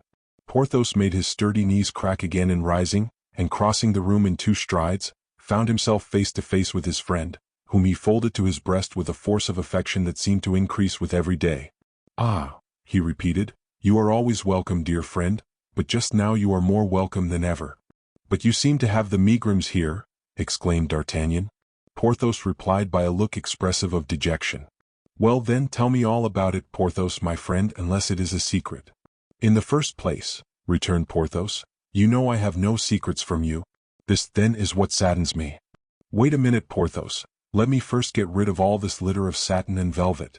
Oh, never mind, said Porthos contemptuously, it is all trash. Trash, Porthos. Cloth at 25 livres an ell. Gorgeous satin. Regal velvet. Then you think these clothes are splendid, Porthos, splendid. I'll wager that you alone in France have so many, and suppose you never had any more made, and were to live to be 100 years of age, which wouldn't astonish me in the very least, you could still wear a new dress the day of your death, without being obliged to see the nose of a single tailor from now till then. Porthos shook his head. Come, my friend, said D'Artagnan, this unnatural melancholy in you frightens me. My dear Porthos, pray get it out then. And the sooner the better. Yes, my friend, so I will, if indeed it is possible. Perhaps you have received bad news from Bracieux? No, they have felled the wood, and it has yielded a third more than the estimate. Then there has been a falling off in the pools of Pierrefonds? No, my friend, they have been fished, and there is enough left to stock all the pools in the neighborhood. Perhaps your estate at Valin has been destroyed by an earthquake? No, my friend, on the contrary, the ground was struck with lightning 100 paces from the chateau, and a fountain sprung up in a place entirely destitute of water. What in the world is the matter then? The fact is, I have received an invitation for the fete at Vaux, said Porthos, with a lugubrious expression. Well, do you complain of that? The king has caused 100 mortal heartburnings among the courtiers by refusing invitations. And so, my dear friend, you are really going to Vaux? Indeed I am. You will see a magnificent sight. Alas, I doubt it though. Everything that is grand in France will be brought together there. Ah, cried Porthos, tearing out a lock of hair in his despair. Good heavens, are you ill? Cried D'Artagnan. I am as firm as the Pont-Neuf. It isn't that. But what is it then? 'Tis that I have no clothes. D'Artagnan stood petrified. No clothes? Porthos, no clothes? He cried, when I see at least 50 suits on the floor. 50 truly, but not one which fits me. What? Not one that fits you? But are you not measured then when you give an order? To be sure he is, answered Mouston, but unfortunately I have gotten stouter. What? You stouter? So much so that I am now bigger than the Baron. Would you believe it, monsieur? Parbleu. It seems to me that is quite evident. Do you see, stupid? Said Porthos. That is quite evident. Be still, my dear Porthos, resumed D'Artagnan, becoming slightly impatient. I don't understand why your clothes should not fit you because Mouston has grown stouter. I am going to explain it, said Porthos. You remember having related to me the story of the Roman general Antony, who had always 7 wild boars kept roasting, each cooked up to a different point, so that he might be able to have his dinner at any time of the day he chose to ask for it. Well then, I resolved, as at any time I might be invited to court to spend a week, I resolved to have always 7 suits ready for the occasion. Capitally reasoned, Porthos. Only a man must have a fortune like yours to gratify such whims. Without counting the time lost in being measured, the fashions are always changing. That is exactly the point, said Porthos, in regard to which I flattered myself I had hit on a very ingenious device. Tell me what it is, for I don't doubt your genius. You remember what Mouston once was then? Yes, when he used to call himself Musketeer. And you remember, too, the period when he began to grow fatter? No, not exactly. I beg your pardon, my good Mouston. Oh, you are not in fault, monsieur, said Mouston graciously. You were in Paris, and as for us, we were at Pierrefonds. Well, well, my dear Porthos, there was a time when Mouston began to grow fat. Is that what you wish to say? Yes, my friend, and I greatly rejoice over the period. Indeed, I believe you do, exclaimed D'Artagnan. You understand, continued Porthos, what a world of trouble it spared for me. No, I don't, by any means. Look here, my friend. In the first place, as you have said, to be measured is a loss of time, even though it occur only once a fortnight. And then, one may be traveling, and then you wish to have 7 suits always with you. In short, I have a horror of letting anyone take my measure. Confound it, either one is a nobleman or not. To be scrutinized and scanned by a fellow who completely analyzes you by inch and line, 'tis degrading. Here they find you too hollow, there too prominent. They recognize your strong and weak points. See now, when we leave the measurer's hands, we are like those strongholds whose angles and different thicknesses have been ascertained by a spy. In truth, my dear Porthos, You possess ideas entirely original. Ah, you see, when a man is an engineer, and has fortified Belle, 'tis natural, my friend. Well, I had an idea which would doubtless have proved a good one, but for Mouston's carelessness. D'Artagnan glanced at Mouston, who replied by a slight movement of his body as if to say, "You will see whether I am at all to blame in all this." "I congratulated myself then," resumed Porthos, "at seeing Mouston get fat, and I did all I could, by means of substantial feeding, to make him stout, always in the hope that he would come to equal myself in girth, and could then be measured in my stead." "Ah," cried D'Artagnan, "I see, that spared you both time and humiliation. Consider my joy when, after a year and a half's judicious feeding, for I used to feed him up myself, the fellow—" "Oh, I lent a good hand myself, monsieur," said Mouston humbly. "That's true. Consider my joy when, one morning, I perceived Mouston was obliged to squeeze in, as I once did myself, to get through the little secret door that those fools of architects had made in the chamber of the late Madame du Vallon, in the chateau of Pierrefonds. And by the way, about that door, my friend, I should like to ask you, who know everything, why these wretches of architects, who ought to have the compasses run into them just to remind them, came to make doorways through which nobody but thin people can pass." "Oh, those doors," answered D'Artagnan, "were meant for gallants, and they have generally slight and slender figures." "Madame du Vallon had no gallant," answered Porthos majestically. "Perfectly true, my friend," resumed D'Artagnan, "but the architects were probably making their calculations on a basis of the probability of your marrying again." "Ah, that is possible," said Porthos. "And now I have received an explanation of how it is that doorways are made too narrow, let us return to the subject of Mouston's fatness. But see how the two things apply to each other.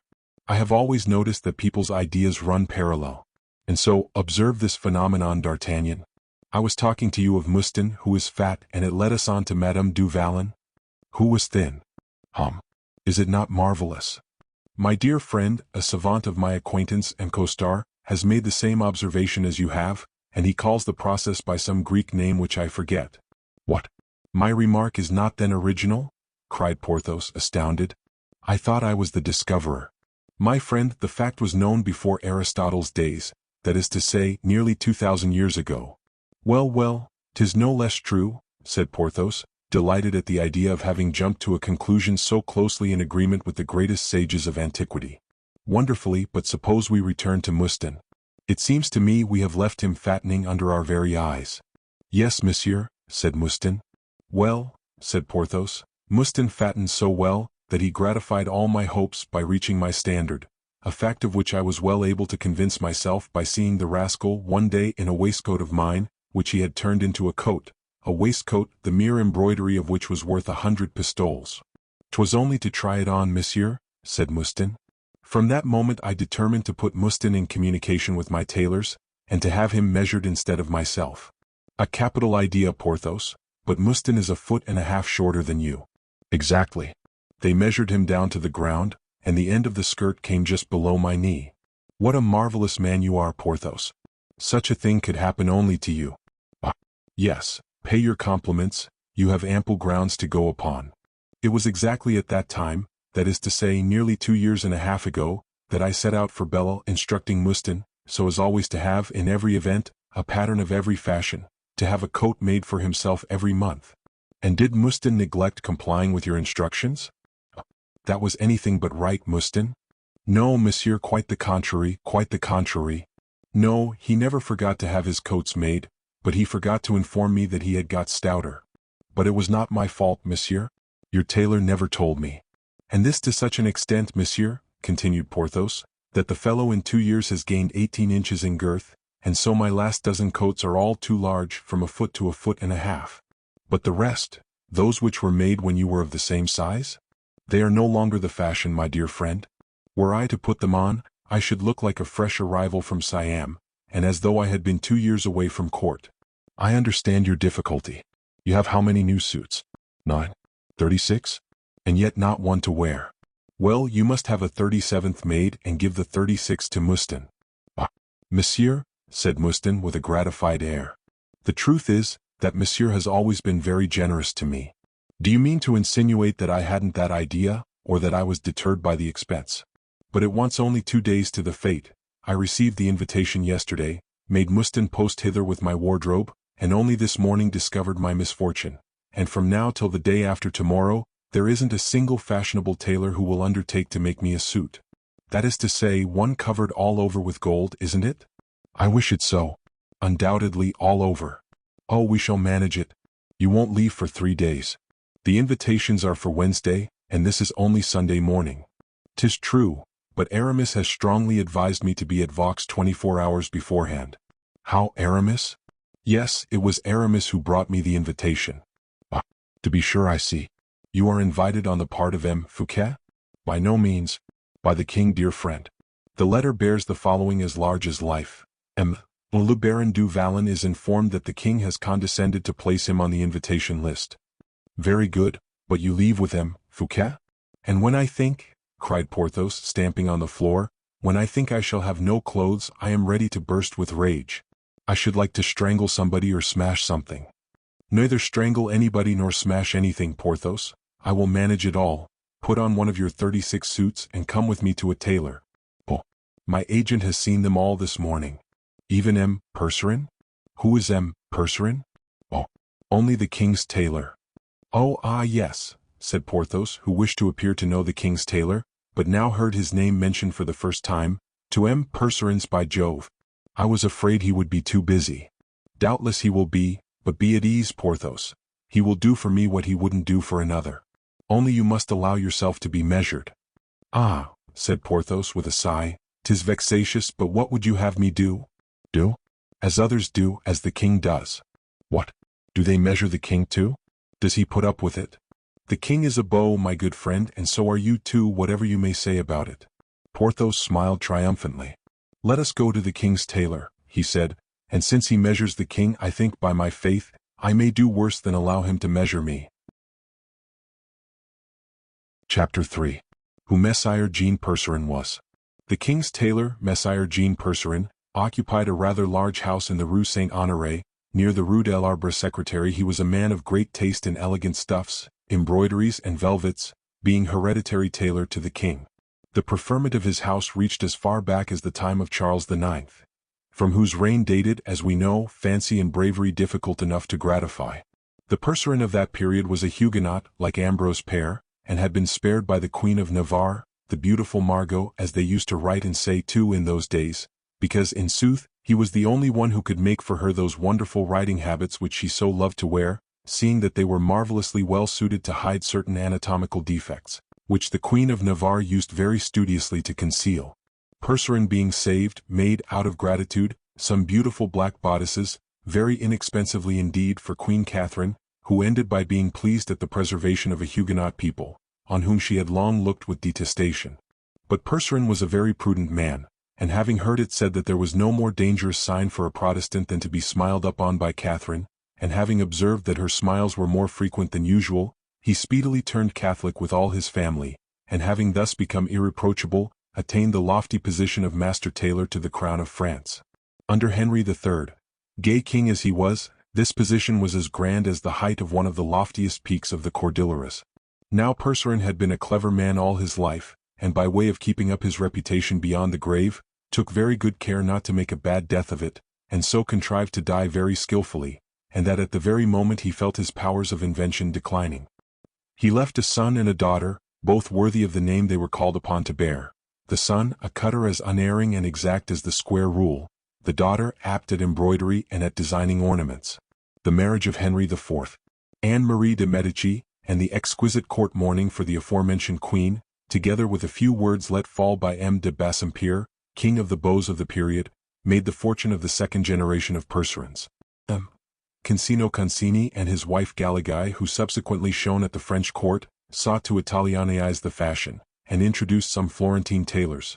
But Percerin, touched to the quick in his patriotism and his self-esteem, entirely defeated these foreigners, and that so well that Concino was the first to give up his compatriots, and held the French tailor in such esteem that he would never employ any other, and thus wore a doublet of his on the very day that Vitry blew out his brains with a pistol at the Pont du Louvre.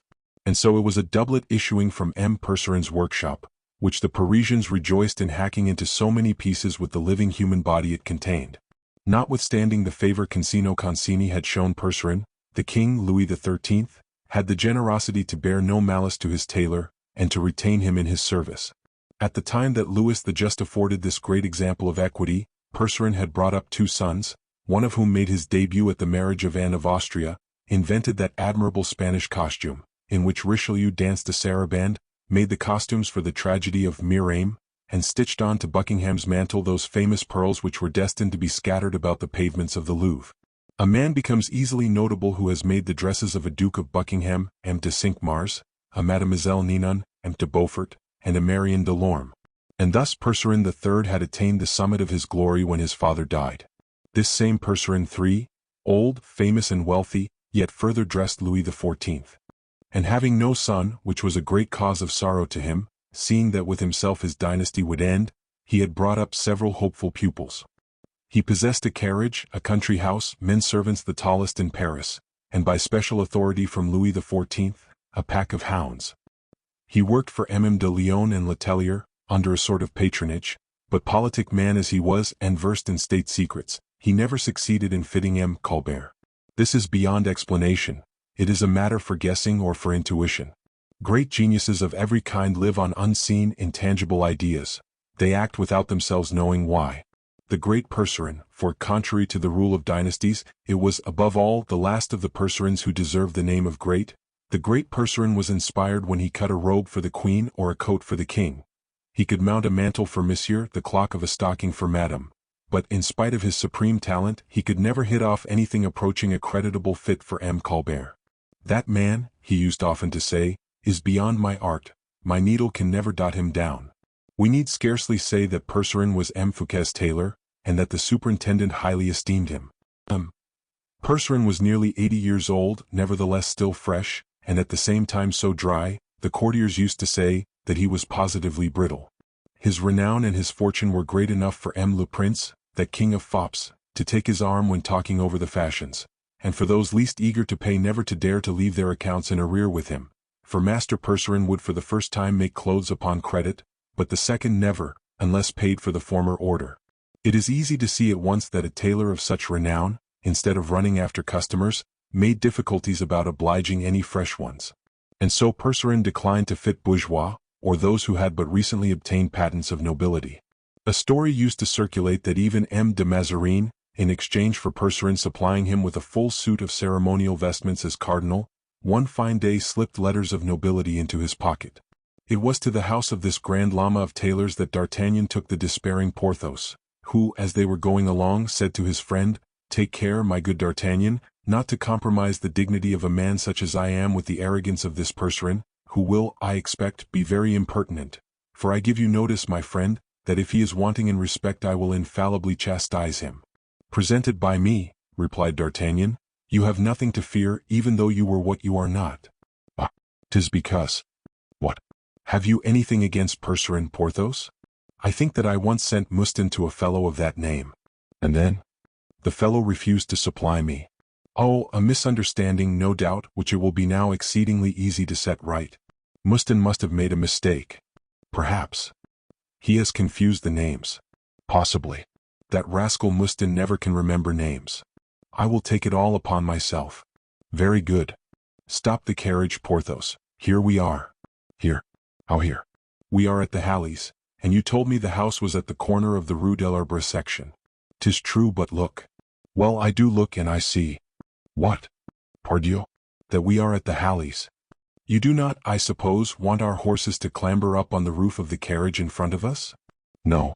"Nor the carriage in front of us to mount on top of the one in front of it. Nor that the second should be driven over the roofs of the 30 or 40 others which have arrived before us." "No, you are right indeed. What a number of people! And what are they all about?"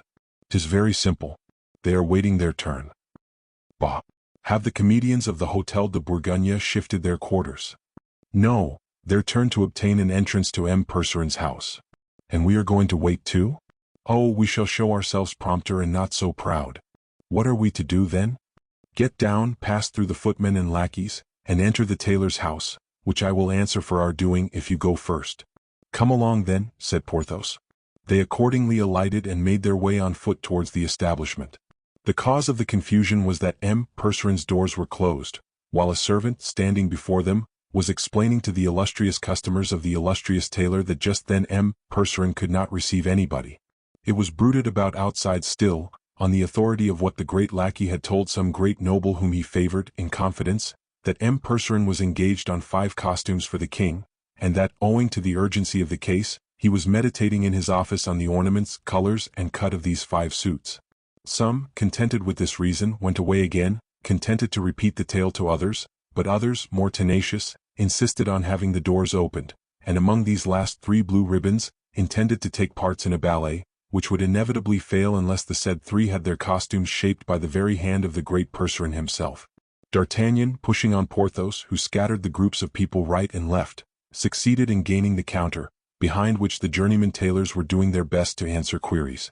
We forgot to mention that at the door they wanted to put off Porthos like the rest, but D'Artagnan, showing himself, pronounced merely these words, "The king's order," and was let in with his friend.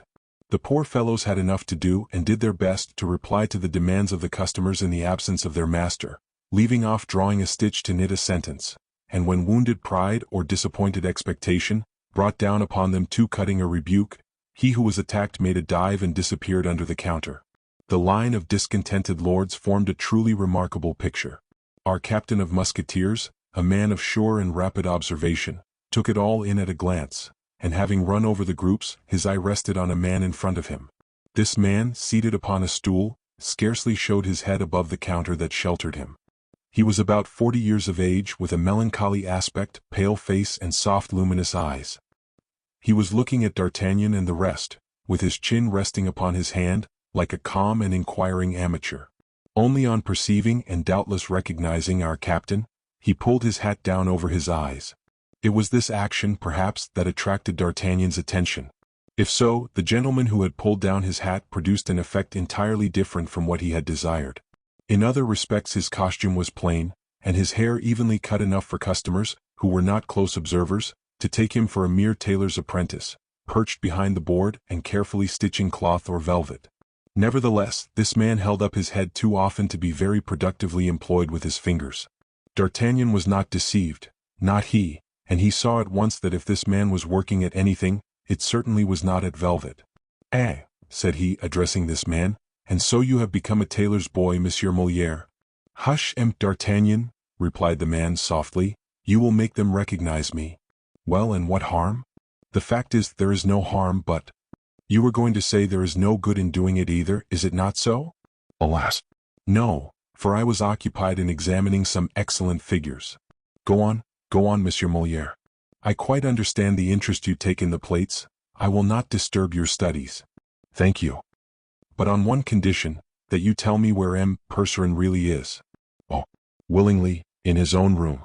Only that one can't enter it? Unapproachable. For everybody?" "Everybody. He brought me here so that I might be at my ease to make my observations, and then he went away." "Well, my dear Monsieur Molière, but you will go and tell him I am here." "I," exclaimed Molière in the tone of a courageous dog, from which you snatch the bone it has legitimately gained, "I disturb myself. Monsieur D'Artagnan, how hard you are upon me." "If you don't go directly and tell M. Percerin that I am here, my dear Molière," said D'Artagnan in a low tone, "I warn you of one thing, that I won't exhibit to you the friend I have brought with me." Molière indicated Porthos by an imperceptible gesture. "This gentleman, is it not?" "Yes." Molière fixed upon Porthos one of those looks which penetrate the minds and hearts of men. The subject doubtless appeared a very promising one, for he immediately rose and led the way into the adjoining chamber. Chapter 4. The Patterns. During all this time the noble mob was slowly heaving away, leaving at every angle of the counter either a murmur or a menace, as the waves leave foam or scattered seaweed on the sands, when they retire with the ebbing tide. In about 10 minutes Molière reappeared, making another sign to D'Artagnan from under the hangings. The latter hurried after him, with Porthos in the rear, and after threading a labyrinth of corridors, introduced him to M. Percerin's room. The old man, with his sleeves turned up, was gathering up in folds a piece of gold-flowered brocade, so as the better to exhibit its luster. Perceiving D'Artagnan, he put the silk aside and came to meet him, by no means radiant with joy, and by no means courteous, but, take it altogether, in a tolerably civil manner. "The captain of the king's musketeers will excuse me, I am sure, for I am engaged." Yes, on the king's costumes. I know that, my dear Monsieur Percerin. You are making 3, they tell me. 5, my dear sir, 5. 3 or 5, 'tis all the same to me, my dear monsieur, and I know that you will make them most exquisitely. Yes, I know. Once made they will be the most beautiful in the world, I do not deny it. But that they may be the most beautiful in the world, they must first be made. And to do this, Captain, I am pressed for time. Oh bah! There are 2 days yet. 'Tis much more than you require, Monsieur Percerin, said D'Artagnan in the coolest possible manner. Percerin raised his head with the air of a man little accustomed to be contradicted, even in his whims. But D'Artagnan did not pay the least attention to the airs which the illustrious tailor began to assume. My dear M. Percerin, he continued, I bring you a customer. Exclaimed Percerin crossly. M. Le Baron du Vallon de Bracieux de Pierrefonds, continued D'Artagnan. Percerin attempted a bow, which found no favor in the eyes of the terrible Porthos, who from his first entry into the room, had been regarding the tailor askance. A very good friend of mine, concluded D'Artagnan. I will attend to monsieur, said Percerin, but later. Later? But when? When I have time. You have already told my valet as much, broke in Porthos discontentedly. Very likely, said Percerin. I am nearly always pushed for time. My friend, returned Porthos sententiously, there is always time to be found when one chooses to seek it. Percerin turned crimson, an ominous sign indeed in old men blanched by age. Monsieur is quite at liberty to confer his custom elsewhere. Come, Percerin, interposed D'Artagnan, you are not in a good temper today. Well, I will say one more word to you which will bring you on your knees. Monsieur is not only a friend of mine but more a friend of M. Fouquet's. Ah, exclaimed the tailor, that is another thing. Then turning to Porthos, Monsieur le Baron is attached to the superintendent? He inquired. I am attached to myself, shouted Porthos, at the very moment that the tapestry was raised to introduce a new speaker in the dialogue. Molière was all observation. D'Artagnan laughed, Porthos swore. My dear Percerin, said D'Artagnan, you will make a dress for the Baron. 'Tis I who ask you.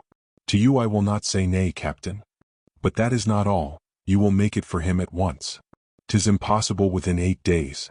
That then is as much as to refuse because the dress is wanted for the fete at Vaux. I repeat that it is impossible, returned the obstinate old man. By no means, dear Monsieur Percerin, above all if I ask you, said a mild voice at the door, a silvery voice which made D'Artagnan prick up his ears. It was the voice of Aramis. Monsieur d'Herblay, cried the tailor. Aramis, murmured D'Artagnan. Our bishop, said Porthos. Good morning, D'Artagnan. Good morning, Porthos. Good morning, my dear friends, said Aramis. Come, M. Percerin, make the Baron's dress, and I will answer for it you will gratify M. Fouquet. And he accompanied the words with a sign which seemed to say, agree, and dismissed them. It appeared that Aramis had over Master Percerin an influence superior even to D'Artagnan's, for the tailor bowed in assent, and turning round upon Porthos, said, Go and get measured on the other side. Porthos colored in a formidable manner. D'Artagnan saw the storm coming and addressing Molière, said to him in an undertone, You see before you, my dear monsieur, a man who considers himself disgraced, if you measure the flesh and bones that heaven has given him. Study this type for me, Master Aristophanes, and profit by it. Molière had no need of encouragement, and his gaze dwelt long and keenly on the Baron Porthos. Monsieur, he said, if you will come with me, I will make them take your measure without touching you. Oh, said Porthos, how do you make that out, my friend? I say that they shall apply neither line nor rule to the seams of your dress. It is a new method we have invented for measuring people of quality, who are too sensitive to allow low-born fellows to touch them. We know some susceptible persons who will not put up with being measured, a process which, as I think, wounds the natural dignity of a man, and if perchance monsieur should be one of these. Corbeuf, I believe I am too. Well, that is a capital and most consolatory coincidence, and you shall have the benefit of our invention. But how in the world can it be done? Asked Porthos, delighted. Monsieur, said Molière, bowing, if you will deign to follow me you will see. Aramis observed this scene with all his eyes. Perhaps he fancied from D'Artagnan's liveliness that he would leave with Porthos, so as not to lose the conclusion of a scene well begun. But, clear-sighted as he was, Aramis deceived himself. Porthos and Molière left together. D'Artagnan remained with Percerin. What? From curiosity, doubtless. Probably to enjoy a little longer the society of his good friend Aramis. As Molière and Porthos disappeared, D'Artagnan drew near the Bishop of Vannes, a proceeding which appeared particularly to disconcert him. "A dress for you also, is it not, my friend?" Aramis smiled. "No," said he. "You will go to Vaux, however?" "I shall go, but without a new dress." "You forget, dear D'Artagnan, that a poor Bishop of Vannes is not rich enough to have new dresses for every fete." "Bah!" said the Musketeer, laughing. "And do we write no more poems now either?"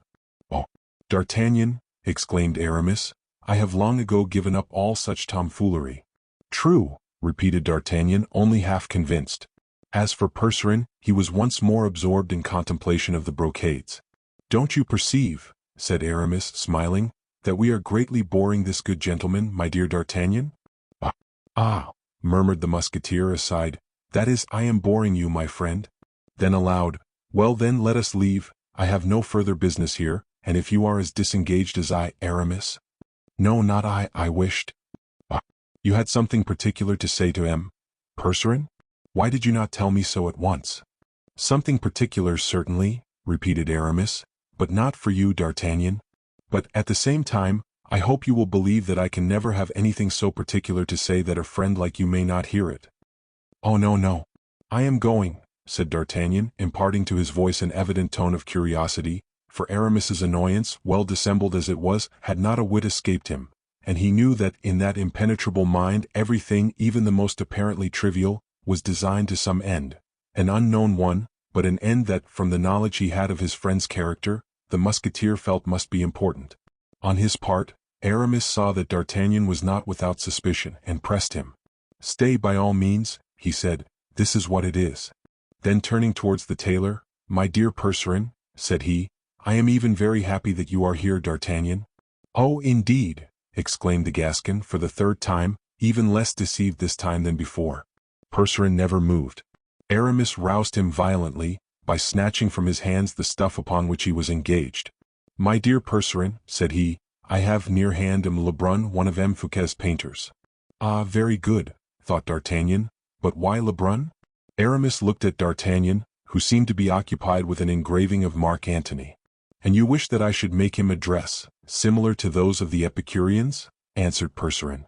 And while saying this in an absent manner, the worthy tailor endeavored to recapture his piece of brocade. "An Epicurean's dress?" asked D'Artagnan in a tone of inquiry. "I see," said Aramis with a most engaging smile. "It is written that our dear D'Artagnan shall know all our secrets this evening. Yes, friend, you have surely heard speak of M. Fouquet's Epicureans, have you not?" "Undoubtedly. Is it not a kind of poetical society of which La Fontaine, Lauret, Polisson, and Molière are members, and which holds its sittings at Saint-Mandé?" "Exactly so." "Well, we are going to put our poets in uniform, and enroll them in a regiment for the king." "Oh, very well, I understand. A surprise M. Fouquet is getting up for the king?" "Be at ease. If that is the secret about M. Lebrun, I will not mention it." "Always agreeable, my friend." "No, Monsieur Lebrun has nothing to do with this part of it. The secret which concerns him is far more important than the other." "Then, if it is so important as all that, I prefer not to know it," said D'Artagnan, making a show of departure. "Come in, M. Lebrun, come in," said Aramis, opening a side door with his right hand, and holding back D'Artagnan with his left. "I I too am quite in the dark," quoth Percerin. Aramis took an opportunity, as is said in theatrical matters. "My dear M. de Percerin," Aramis continued, "you are making 5 dresses for the king, are you not? 1 in brocade, 1 in hunting cloth, 1 in velvet, 1 in satin, and 1 in Florentine stuffs." "Yes, but how, do you know all that, Monseigneur?" said Percerin, astounded. "It is all very simple, my dear monsieur. There will be a hunt, a banquet, concert, promenade, and reception. These 5 kinds of dress are required by etiquette." "You know everything, Monseigneur." "And a thing or two in addition," muttered D'Artagnan. "But," cried the tailor in triumph, "what you do not know, Monseigneur, Prince of the Church though you are, what nobody will know, what only the king, Mademoiselle de la Valliere, and myself do know, is the color of the materials and nature of the ornaments, and the cut, the ensemble, the finish of it all." "Well," said Aramis, "that is precisely what I have come to ask you, dear Percerin." "Ah, bah!" exclaimed the tailor, terrified, though Aramis had pronounced these words in his softest and most honeyed tones. The request appeared, on reflection, so exaggerated, so ridiculous, so monstrous to M. Percerin that first he laughed to himself, then aloud and finished with a shout. D'Artagnan followed his example, not because he found the matter so very funny, but in order not to allow Aramis to cool. "At the outset, I appear to be hazarding an absurd question, do I not?" said Aramis. "But D'Artagnan, who is incarnate wisdom itself, will tell you that I could not do otherwise than ask you this." "Let us see," said the attentive Musketeer, perceiving with his wonderful instinct that they had only been skirmishing till now, and that the hour of battle was approaching. "Let us see," said Percerin incredulously. "Why now?" continued Aramis. "Does M. Fouquet give the king a fate? Is it not to please him?" "Assuredly," said Percerin. D'Artagnan nodded assent. "By delicate attentions? By some happy device? By a succession of surprises, like that of which we were talking? The enrollment of our Epicureans. Admirable. Well then, this is the surprise we intend. Lebrun here is a man who draws most excellently." "Yes," said Percerin, "I have seen his pictures and observed that his dresses were highly elaborated. That is why I at once agreed to make him a costume, whether to agree with those of the Epicureans or an original one. My dear monsieur, we accept your offer, and shall presently avail ourselves of it. But just now, M. Lebrun is not in want of the dresses you will make for himself, but of those you are making for the king." Percerin made a bound backwards, which D'Artagnan, calmest and most appreciative of men, did not consider overdone. So many strange and startling aspects wore the proposal which Aramis had just hazarded. "The king's dresses. Give the king's dresses to any mortal whatever." "For once, monseigneur, your grace is mad," cried the poor tailor in extremity. "Help me now, D'Artagnan," said Aramis, more and more calm and smiling. "Help me now to persuade monsieur, for you understand, do you not?" Not exactly, I declare." "What? You do not understand that M. Fouquet wishes to afford the king the surprise of finding his portrait on his arrival at Vaux, and that the portrait, which be a striking resemblance, ought to be dressed exactly as the king will be on the day it is shown." "Oh, yes, yes," said the Musketeer, nearly convinced, so plausible was this reasoning. "Yes, my dear Aramis, you are right, it is a happy idea. I will wager it is one of your own, Aramis." "Well, I don't know," replied the bishop, "either mine or M. Fouquet's." Then scanning Percerin after noticing D'Artagnan's hesitation, "Well, Monsieur Percerin," he asked, "what do you say to this?" "I say that you are, doubtless, free to refuse. I know well, and I by no means count upon compelling you, my dear monsieur. I will say more, I even understand all the delicacy you feel in taking up with M. Fouquet's idea. You dread appearing to flatter the king. A noble spirit, M. Percerin, a noble spirit." The tailor stammered. "It would indeed be a very pretty compliment to pay the young prince," continued Aramis, "but as the surintendant told me, if Percerin refuse, tell him that it will not at all lower him in my opinion, and I shall always esteem him only." "Only?" repeated Percerin, rather troubled. "Only," continued Aramis, "I shall be compelled to say to the king, you understand, my dear Monsieur Percerin, that these are M. Fouquet's words, I shall be constrained to say to the king, Sire, I had intended to present your majesty with your portrait, but owing to a feeling of delicacy slightly exaggerated perhaps, although creditable, M. Percerin opposed the project." "Opposed?" cried the tailor, terrified at the responsibility which would weigh upon him. "I to oppose the desire, the will of M. Fouquet when he is seeking to please the king. Oh, what a hateful word you have uttered, monseigneur. Oh, 'tis not I who said it, heaven have mercy on me. I call the captain of the Musketeers to witness it. Is it not true, Monsieur d'Artagnan, that I have opposed nothing?" D'Artagnan made a sign indicating that he wished to remain neutral. He felt that there was an intrigue at the bottom of it, whether comedy or tragedy. He was at his wits' end at not being able to fathom it, but in the meanwhile wished to keep clear. But already Percerin, goaded by the idea that the king was to be told he stood in the way of a pleasant surprise, had offered Lebrun a chair, and proceeded to bring from a wardrobe 4 magnificent dresses, the 5th being still in the workman's hands, and these masterpieces he successively fitted upon 4 lay figures, which, imported into France in the time of Concini, had been given to Percerin too, by Marshal d'Honor, after the discomfiture of the Italian tailors ruined in their competition. The painter set to work to draw and then to paint the dresses. But Aramis, who was closely watching all the phases of his toil, suddenly stopped him. "I think you have not quite got it, my dear Lebrun," he said. "Your colors will deceive you, and on canvas we shall lack that exact resemblance which is absolutely requisite. Time is necessary for attentively observing the finer shades." "Quite true," said Percerin, but time is wanting, and on that head, you will agree with me, Monseigneur, I can do nothing. Then the affair will fail, said Aramis quietly, and that because of a want of precision in the colors. Nevertheless, Lebrun went on copying the materials and ornaments with the closest fidelity, a process which Aramis watched with ill-concealed impatience. What in the world now is the meaning of this imbroglio? The Musketeer kept saying to himself. That will never do, said Aramis. Lebrun, close your box and roll up your canvas. But, monsieur, cried the vexed painter, the light is abominable here. An idea, Lebrun, an idea. If we had a pattern of the materials, for example, and with time and a better light. Oh then, cried Lebrun, I would answer for the effect. Good, said D'Artagnan, this ought to be the knotty point of the whole thing. They want a pattern of each of the materials. Mordioux, will this Percerin give in now? Percerin, beaten from his last retreat and duped, moreover, by the feigned good nature of Aramis, cut out 5 patterns and handed them to the Bishop of Vannes. I like this better. That is your opinion, is it not? Said Aramis to D'Artagnan. My dear Aramis, said D'Artagnan, my opinion is that you are always the same. And consequently always your friend, said the bishop in a charming tone.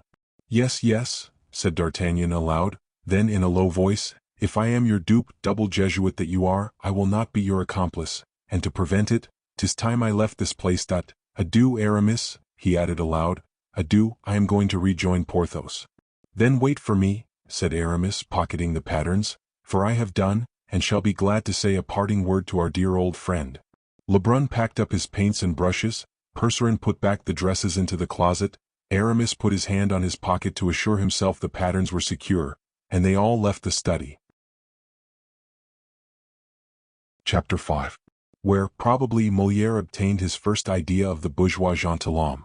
D'Artagnan found Porthos in the adjoining chamber, but no longer an irritated Porthos or a disappointed Porthos, but Porthos radiant, blooming, fascinating, and chattering with Molière, who was looking upon him with a species of idolatry, and as a man would who had not only never seen anything greater, but not even ever anything so great. Aramis went straight up to Porthos and offered him his white hand, which lost itself in the gigantic clasp of his old friend, an operation which Aramis never hazarded without a certain uneasiness. But the friendly pressure having been performed not too painfully for him, the Bishop of Vannes passed over to Molière. Well, monsieur, said he, will you come with me to Saint-Mandé?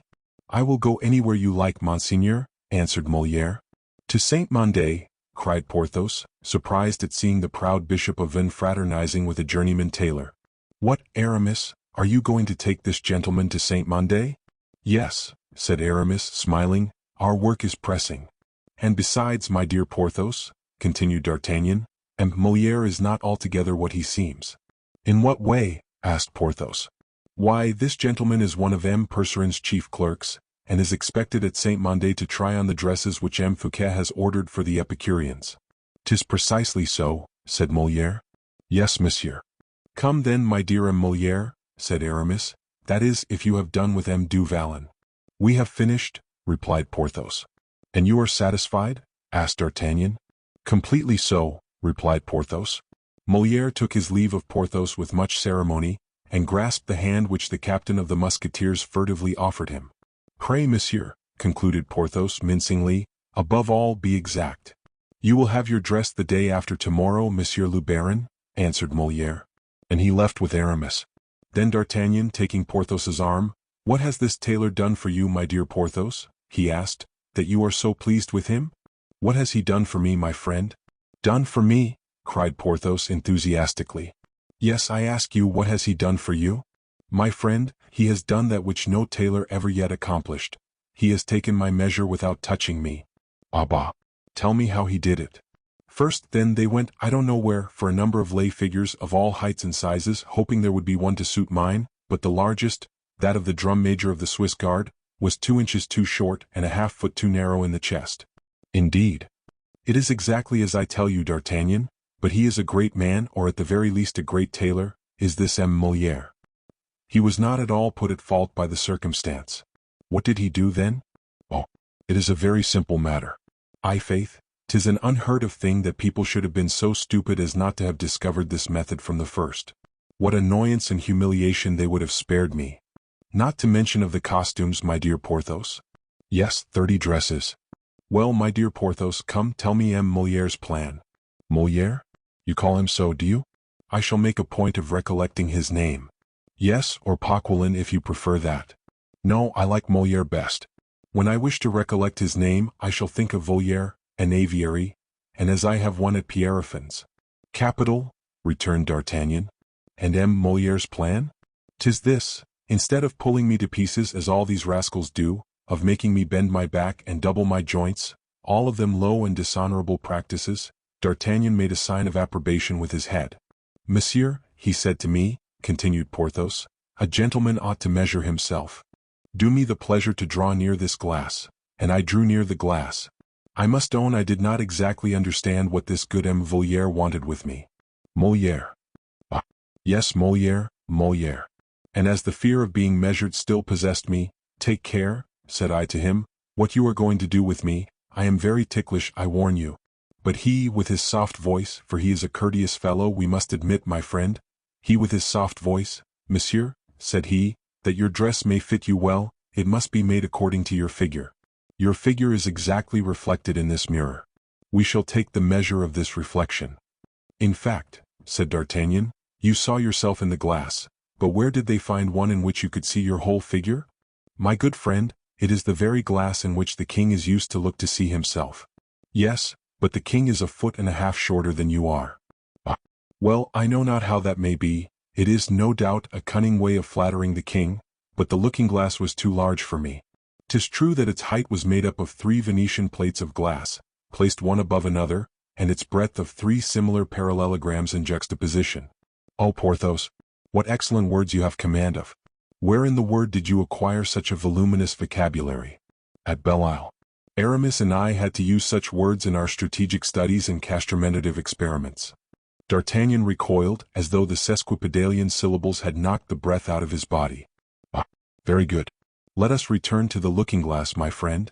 Then this good Moliere. Moliere. Yes, Moliere, you are right.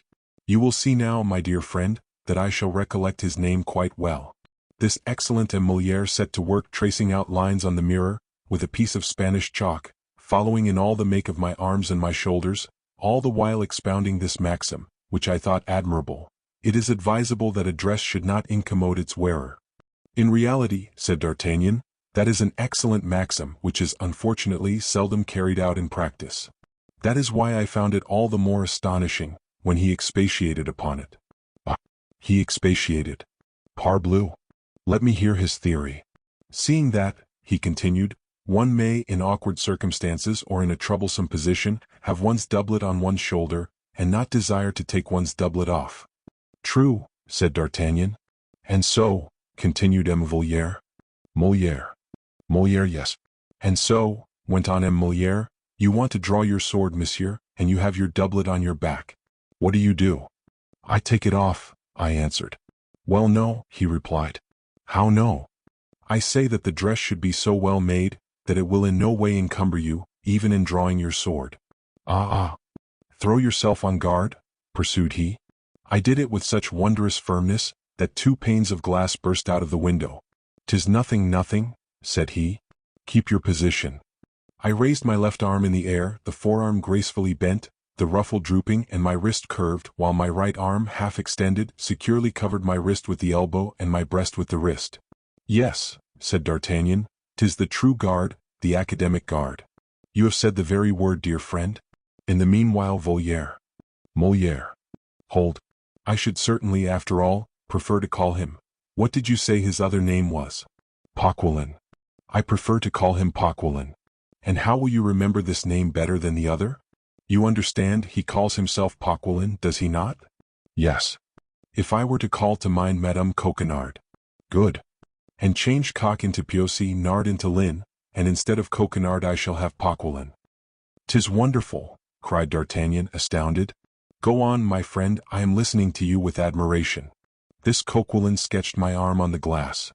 I beg your pardon, Paquelin. What did I say then? You said Coquelin. Ah, true. This Paquelin then sketched my arm on the glass, but he took his time over it. He kept looking at me a good deal. The fact is, that I must have been looking particularly handsome. Does it weary you? He asked. A little, I replied, bending a little in my hands, but I could hold out for an hour or so longer. No, no, I will not allow it. The willing fellows will make it a duty to support your arms as of old men supported those of the prophet. Very good, I answered. That will not be humiliating to you? My friend, said I, there is, I think, a great difference between being supported and being measured. The distinction is full of the soundest sense, interrupted D'Artagnan. Then, continued Porthos, he made a sign, 2 lads approached, one supported my left arm while the other, with infinite address, supported my right. Another, my man, cried he. A third approached. Support monsieur by the waist, said he. The garçon complied. So that you were at rest? Asked D'Artagnan. Perfectly, and Poquelin drew me on the glass. Poquelin, my friend? Poquelin, you are right. Stay, decidedly I prefer calling him Voliere. Yes, and then it was over, wasn't it? During that time Voliere drew me as I appeared in the mirror. 'Twas delicate in him. I much like the plan, it is respectful and keeps everyone in his place. And there it ended? Without a soul having touched me, my friend? Except the 3 garçons who supported you. Doubtless, but I have, I think, already explained to you the difference there is between supporting and measuring.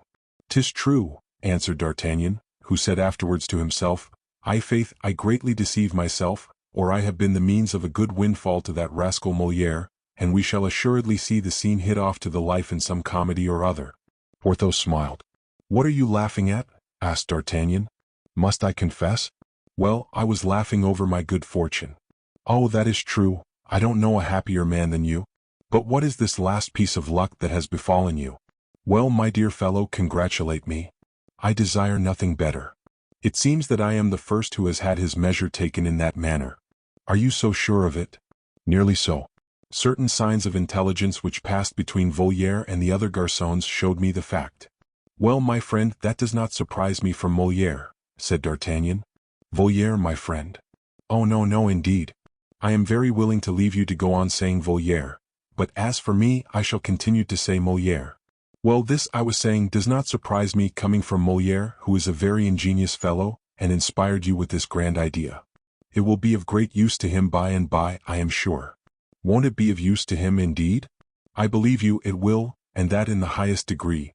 For you see, my friend, Molière is of all known tailors the man who best clothes our barons, counts, and marquises, according to their measure. On this observation, neither the application nor depth of which we shall discuss, D'Artagnan and Porthos quitted M. de Percerin's house and rejoined their carriages, wherein we will leave them, in order to look after Molière and Aramis at Saint-Mandé. Chapter 6. The Beehive, the Bees, and the Honey. The Bishop of Vannes, much annoyed at having met D'Artagnan at M. Percerin's, returned to Saint-Mandé in no very good humor. Molière, on the other hand, quite delighted at having made such a capital rough sketch, and at knowing where to find his original again, whenever he should desire to convert his sketch into a picture. Molière arrived in the merriest of moods. All the first story of the left wing was occupied by the most celebrated Epicureans in Paris, and those on the freest footing in the house, every one in his compartment, like the bees in their cells, employed in producing the honey intended for that royal cake which M. Fouquet proposed to offer His Majesty Louis XIV. During the fête at Vaux, Polisson, his head leaning on his hand, was engaged in drawing out the plan of the prologue to the Fâcheuse, a comedy in 3 acts, which was to be put on the stage by Poquelin de Molière, as D'Artagnan called him, or Coquelin de Volière, as Porthos styled him. Laureate, with all the charming innocence of a gazetteer, the gazetteers of all ages have always been so artless. Laureate was composing an account of the fêtes at Vaux before those fêtes had taken place. La Fontaine sauntered about from one to the other, a peripatetic, absent-minded, boring, unbearable dreamer, who kept buzzing and humming at everybody's elbow 1,000 poetic abstractions. He so often disturbed Polisson that the latter, raising his head, crossly said, "At least, La Fontaine, supply me with a rhyme, since you have the run of the gardens at Parnassus." "What rhyme do you want?" asked the fabler, as Madame de Sévigné used to call him. "I want a rhyme to Lumière." "Ornière," answered La Fontaine. "Ah, but my good friend, one cannot talk of wheel ruts when celebrating the delights of Vaux," said Laureate. "Besides, it doesn't rhyme," answered Polisson. "What? Doesn't rhyme?" cried La Fontaine in surprise. "Yes, you have an abominable habit, my friend, a habit which will ever prevent your becoming a poet of the first order. You rhyme in a slovenly manner. Oh, you think so, do you, Polisson? Yes, I do indeed. Remember that a rhyme is never good so long as one can find a better. Then I will never write anything again save in prose, said La Fontaine, who had taken up Polisson's reproach in earnest. I often suspected I was nothing but a rascally poet. Yes, 'tis the very truth. Do not say so, your remark is too sweeping, and there is much that is good in your fables. And to begin, continued La Fontaine, following up his idea, I will go and burn 100 verses I have just made. Where are your verses? In my head. Well, if they are in your head you cannot burn them. True, said La Fontaine, but if I do not burn them, well, what will happen if you do not burn them? They will remain in my mind, and I shall never forget them. The deuce, cried Lauret, what a dangerous thing. One would go mad with it. The deuce? The deuce, repeated La Fontaine. What can I do? I have discovered the way, said Molière, who had entered just at this point of the conversation. What way? Write them first and burn them afterwards. How simple. Well, I should never have discovered that. What a mind that devil of a Molière has, said La Fontaine. Then, striking his forehead, Oh, thou wilt never be aught but an ass, Jean La Fontaine, he added. What are you saying there, my friend? Broke in Molière, approaching the poet, whose aside he had heard. I say I shall never be aught but an ass, answered La Fontaine, with a heavy sigh and swimming eyes. Yes, my friend, he added, with increasing grief, it seems that I rhyme in a slovenly manner. Oh, 'tis wrong to say so. Nay, I am a poor creature. Who said so? Parbleu. 'Twas Polisson, did you not, Polisson? Polisson, again absorbed in his work, took good care not to answer. But if Polisson said you were so, cried Molière, Polisson has seriously offended you. Do you think so? I advise you, as you are a gentleman, not to leave an insult like that unpunished. What? Exclaimed La Fontaine. Did you ever fight? Once only, with a lieutenant in the light horse. What wrong had he done you? It seems he ran away with my wife. Ah, said Molière, becoming slightly pale. But as, at La Fontaine's declaration, the others had turned round, Molière kept upon his lips the rallying smile which had so nearly died away, and continuing to make La Fontaine speak. And what was the result of the duel? The result was that on the ground my opponent disarmed me, and then made an apology, promising never again to set foot in my house. And you considered yourself satisfied? Said Molière. Not at all. On the contrary, I picked up my sword. I beg your pardon, monsieur, I said, I have not fought you because you were my wife's friend, but because I was told I ought to fight. So, as I have never known any peace save since you made her acquaintance, do me the pleasure to continue your visits as heretofore, or morbleu. Let us set to again. And so, continued La Fontaine, he was compelled to resume his friendship with Madame, and I continue to be the happiest of husbands. All burst out laughing. Molière alone passed his hand across his eyes. What? Perhaps to wipe away a tear, perhaps to smother a sigh. Alas, we know that Molière was a moralist, but he was not a philosopher. 'Tis all one, he said, returning to the topic of the conversation. Polisson has insulted you. Ah, truly? I had already forgotten it. And I am going to challenge him on your behalf. Well, you can do so if you think it indispensable. I do think it indispensable, and I am going to. Stay, exclaimed La Fontaine, I want your advice. Upon what? This insult. No, tell me really now whether Lumière does not rhyme with ornière. I should make them rhyme. I knew you would. And I have made 100,000 such rhymes in my time. 100,000, cried La Fontaine. 4 times as many as La Pucelle, which M. Chaplin is meditating. Is it also on this subject, too, that you have composed 100,000 verses? Listen to me, you eternally absent-minded creature, said Molière. It is certain, continued La Fontaine, that legume, for instance, rhymes with posthume. In the plural, above all. Yes, above all in the plural, seeing that then it rhymes not with 3 letters but with 4, as ornière does with Lumière. But give me ornières and Lumières in the plural, my dear Polisson, said La Fontaine, clapping his hand on the shoulder of his friend, whose insult he had quite forgotten, and they will rhyme. Hem, coughed Polisson. Molière says so, and Molière is a judge of such things. He declares he has himself made 100,000 verses. Come, said Molière, laughing. He is off now. It is like rivage, which rhymes admirably with herbage. I would take my oath of it. But, said Molière, I tell you all this, continued La Fontaine, Because you are preparing a divertissement for Vox, are you not? Yes, the fasces. Ah, yes, the fasces. Yes, I recollect. Well, I was thinking a prologue would admirably suit your divertissement. Doubtless it would suit capitally. Ah, you are of my opinion? So much so, that I have asked you to write this very prologue. You asked me to write it? Yes, you, and on your refusal begged you to ask Polisson, who is engaged upon it at this moment. Ah, that is what Polisson is doing then? I faith, my dear Molière, you are indeed often right.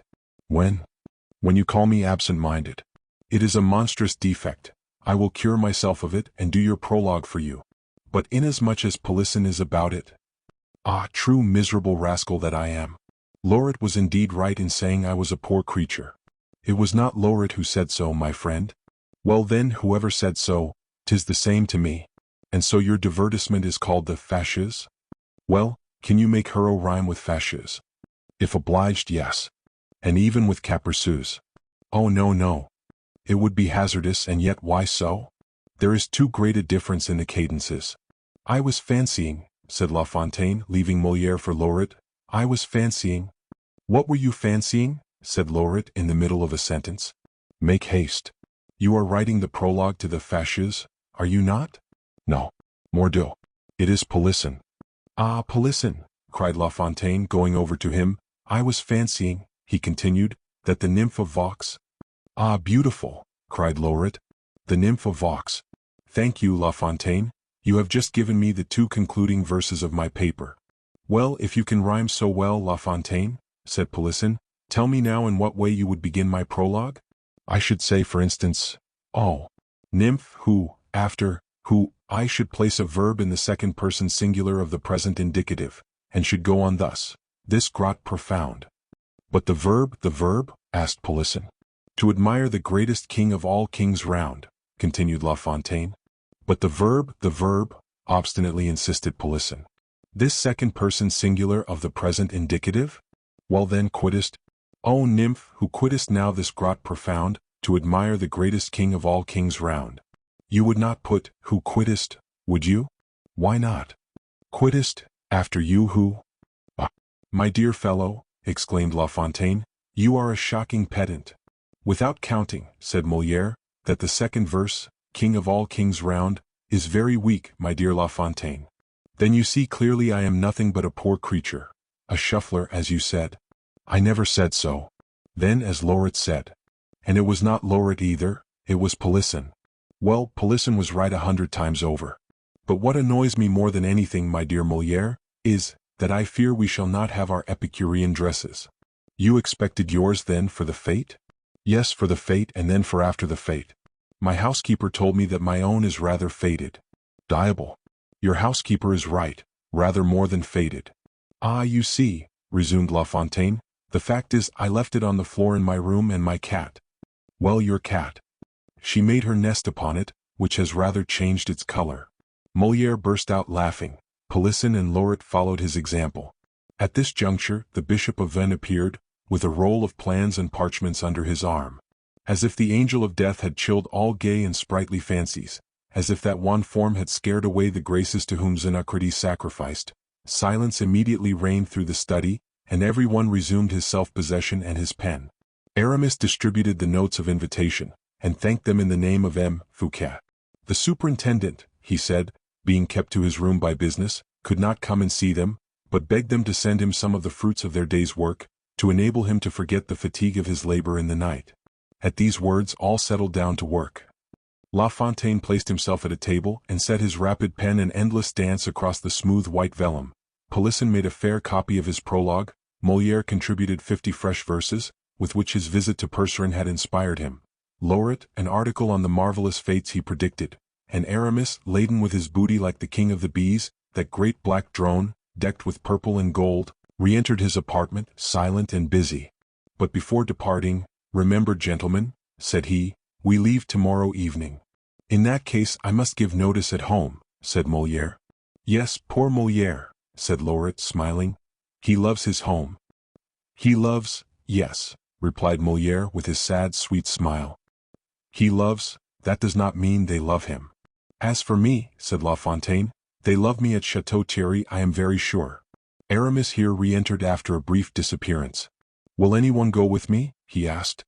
"I am going by Paris after having passed a quarter of an hour with M. Fouquet. I offer my carriage." "Good," said Molière, "I accept it. I am in a hurry." "I shall dine here," said Lauret. "M. de Gourville has promised me some crawfish. He has promised me some whitings. Find a rhyme for that, La Fontaine." Aramis went out laughing as only he could laugh, and Molière followed him. They were at the bottom of the stairs when La Fontaine opened the door and shouted out, "He has promised us some whitings in return for these our writings." The shouts of laughter reached the ears of Fouquet at the moment Aramis opened the door of the study. As to Molière, he had undertaken to order the horses, while Aramis went to exchange a parting word with the superintendent. "Oh, how they are laughing there," said Fouquet with a sigh. "Do you not laugh, monseigneur?" "I laugh no longer now, M. d'Herblay. The fate is approaching. Money is departing. Have I not told you that was my business? Yes, you promised me millions. You shall have them the day after the king's entrée into Vaux." Fouquet looked closely at Aramis, and passed the back of his icy hand across his moistened brow. Aramis perceived that the superintendent either doubted him, or felt he was powerless to obtain the money.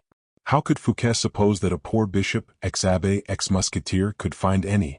"Why doubt me?" said Aramis. Fouquet smiled and shook his head. "Man of little faith," added the bishop. "My dear M. d'Herblay," answered Fouquet, "if I fall?" "Well, if you fall?" "I shall at least fall from such a height that I shall shatter myself in falling." Then giving himself a shake as though to escape from himself, "Whence came you?" said he, "my friend?" "From Paris, from Percerin." "And what have you been doing at Percerin's, for I suppose you attach no great importance to our poets' dresses?" "No, I went to prepare a surprise." "Surprise?" "Yes, which you are going to give to the king." "And will it cost much?" "Oh, 100 pistoles you will give Lebrun." "A painting? Ah, all the better. And what is this painting to represent?" "I will tell you, then at the same time whatever you may say or think of it, I went to see the dresses for our poets." "Bah! And they will be rich and elegant." "Splendid. There will be few great monseigneurs with so good. People will see the difference there is between the courtiers of wealth and those of friendship. Ever generous and grateful, dear prelate? In your school." Fouquet grasped his hand. "And where are you going?" he said. "I am off to Paris, when you shall have given a certain letter." "For whom?" "M. de Lyonne." "And what do you want with Lyonne?" "I wish to make him sign a lettre de cachet." "Lettre de cachet? Do you desire to put somebody in the Bastille?" "On the contrary, to let somebody out." "And who?" "A poor devil, a youth, a lad who has been bastilled these 10 years, for 2 Latin verses he made against the Jesuits." 2 Latin verses, and for 2 Latin verses, the miserable being has been in prison for 10 years. "Yes." "And has committed no other crime?" "Beyond this he is as innocent as you or I." "On your word?" "On my honor." "And his name is?" "Selden." "Yes, but it is too bad. You knew this and you never told me." "'Twas only yesterday his mother applied to me, monseigneur. And the woman is poor. In the deepest misery." "Heaven," said Fouquet, "sometimes bears with such injustice on earth, that I hardly wonder there are wretches who doubt of its existence." "Stay, M. d'Herblay." And Fouquet, taking a pen, wrote a few rapid lines to his colleague Lyonne. Aramis took the letter and made ready to go. "Wait," said Fouquet. He opened his drawer and took out 10 government notes which were there, each for 1,000 francs. "Stay," he said, "set the son at liberty and give this to the mother, but above all do not tell her." "What, monseigneur?" "That she is 10,000 livres richer than I. She would say I am but a poor superintendent. Go. And I pray that God will bless those who are mindful of his poor." "So also do I pray," replied Aramis, kissing Fouquet's hand.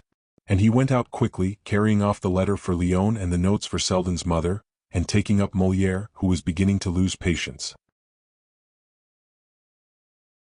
Chapter 7. Another supper at the Bastille.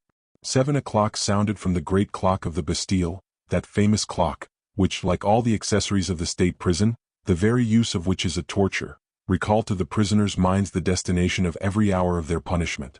The timepiece of the Bastille, adorned with figures like most of the clocks of the period, represented St. Peter in bonds. It was the supper hour of the unfortunate captives. The doors, grating on their enormous hinges, opened for the passage of the baskets and trays of provisions, the abundance and the delicacy of which, as M. de Bezmos has himself taught us, was regulated by the condition in life of the prisoner. We understand on this head the theories of M. de Bezmos, sovereign dispenser of gastronomic delicacies, head cook of the royal fortress, whose trays, full laden, were ascending the steep staircases, carrying some consolation to the prisoners in the shape of honestly filled bottles of good vintages. This same hour was that of M. le Gouverneur's supper also. He had a guest today, and the spit turned more heavily than usual. Roast partridges, flanked with quails and flanking a larded leveret, boiled fowls, hams fried and sprinkled with white wine, cardons of Guipuscoa and la bisque écrevisses. These, together with soups and hors d'oeuvres, constituted the governor's bill of fare. Bezmos, seated at table, was rubbing his hands and looking at the Bishop of Vannes, who, booted like a cavalier, dressed in grey and sword at side, kept talking of his hunger and testifying the liveliest impatience. De Bezmos de Montalzin was not accustomed to the unbending movements of his greatness my lord of Vannes, and this evening Aramis, becoming sprightly, volunteered confidence on confidence. The prelate had again a little touch of the musketeer about him. The bishop just trenched on the borders only of license in his style of conversation. As for M. de Bezmos, with the facility of vulgar people, he gave himself up entirely upon this point of his guest's freedom. "Monsieur," said he, "for indeed tonight I dare not call you Monseigneur." "By no means," said Aramis, "call me Monsieur, I am booted." "Do you know, Monsieur, of whom you remind me this evening?" "No." "Faith," said Aramis, taking up his glass, "but I hope I remind you of a capital guest." "You remind me of two, Monsieur." "François, shut the window, the wind may annoy his greatness." "And let him go," added Aramis. "The supper is completely served, and we shall eat it very well without waiters. I like exceedingly to be tête-à-tête when I am with a friend." Bezmos bowed respectfully. "I like exceedingly," continued Aramis, "to help myself." "Retire, François," cried Bezmos. "I was saying that your greatness puts me in mind of two persons. One very illustrious, the late Cardinal, the great Cardinal de la Rochelle, who wore boots like you." "Indeed," said Aramis. "And the other?" "The other was a certain musketeer, very handsome, very brave, very adventurous, very fortunate, who from being abbé turned musketeer and from musketeer turned abbé." Aramis condescended to smile. "From abbé," continued Bezmos, encouraged by Aramis's smile, "from abbé bishop, and from bishop." "Ah, stay there, I beg," exclaimed Aramis. "I have just said, Monsieur, that you gave me the idea of a cardinal." "Enough, dear M. Bezmos. As you said, I have on the boots of a cavalier, but I do not intend, for all that, to embroil myself with the church this evening." "But you have wicked intentions, nevertheless, Monseigneur." "Oh yes, wicked, I own, as everything mundane is." "You traverse the town and the streets in disguise?" "In disguise, as you say." "And you still make use of your sword?" "Yes, I should think so, but only when I am compelled." "Do me the pleasure to summon François." "Have you no wine there?" "'Tis not for wine, but because it is hot here and the window is shut. I shut the windows at supper time so as not to hear the sounds or the arrival of couriers." "Ah yes. You hear them when the window is open?" "But too well, and that disturbs me." "You understand?" "Nevertheless I am suffocated." "François." François entered. "Open the windows, I pray you, Master François," said Aramis. "You will allow him, dear M. Bezmos?" "You are at home here," answered the governor. The window was opened. "Do you not think," said M. de Bezmos, "that you will find yourself very lonely, now M. de la Fere has returned to his household gods at Blois? He is a very old friend, is he not? You know it as I do, Bezmos, seeing that you were in the Musketeers with us." "Bah! With my friends I reckon neither bottles of wine nor years." "And you are right. But I do more than love M. de la Fere, dear Bezmos, I venerate him." "Well, for my part, though 'tis singular," said the governor, "I prefer M. d'Artagnan to him. There is a man for you who drinks long and well. That kind of people allow you at least to penetrate their thoughts. Bezmos, make me tipsy tonight, let us have a merry time of it as of old, and if I have a trouble at the bottom of my heart, I promise you, you shall see it as you would a diamond at the bottom of your glass." "Bravo," said Bezmos, and he poured out a great glass of wine and drank it off at a draught, trembling with joy at the idea of being, by hook or by crook, in the secret of some high archiepiscopal misdemeanor. While he was drinking he did not see with what attention Aramis was noting the sounds in the great court. A courier came in about 8 o'clock as François brought in the 5th bottle, and although the courier made a great noise, Bezmos heard nothing. "The devil take him," said Aramis. What? Who? Asked Basmos. I hope 'tis neither the wine you drank nor he who is the cause of your drinking it. No, it is a horse who is making noise enough in the court for a whole squadron. Oh, some courier or other, replied the governor, redoubling his attention to the passing bottle. Yes, and may the devil take him, and so quickly that we shall never hear him speak more. Hurrah! Hurrah! You forget me, Basmos? My glass is empty, said Aramis, lifting his dazzling Venetian goblet. Upon my honor you delight me. Francois, wine. Francois entered. Wine, fellow? And better. Yes, monsieur, yes, but a courier has just arrived. Let him go to the devil, I say. Yes, monsieur, but let him leave his news at the office. We will see to it tomorrow. Tomorrow there will be time, tomorrow there will be daylight, said Basmos, chanting the words. Ah, monsieur, grumbled the soldier Francois in spite of himself. Monsieur. Take care, said Aramis, take care. Of what? Dear M. d'Herblay, said Basmos, half intoxicated. The letter which the courier brings to the governor of a fortress is sometimes an order. Nearly always. Do not orders issue from the ministers? Yes, undoubtedly, but... And what do these ministers do but countersign the signature of the king? Perhaps you are right. Nevertheless, 'tis very tiresome when you are sitting before a good table, tete-a-tete with a friend. Ah, I beg your pardon, monsieur. I forgot it is I who engage you at supper, and that I speak to a future cardinal. Let us pass over that, dear Basmos, and return to our soldier, to Francois.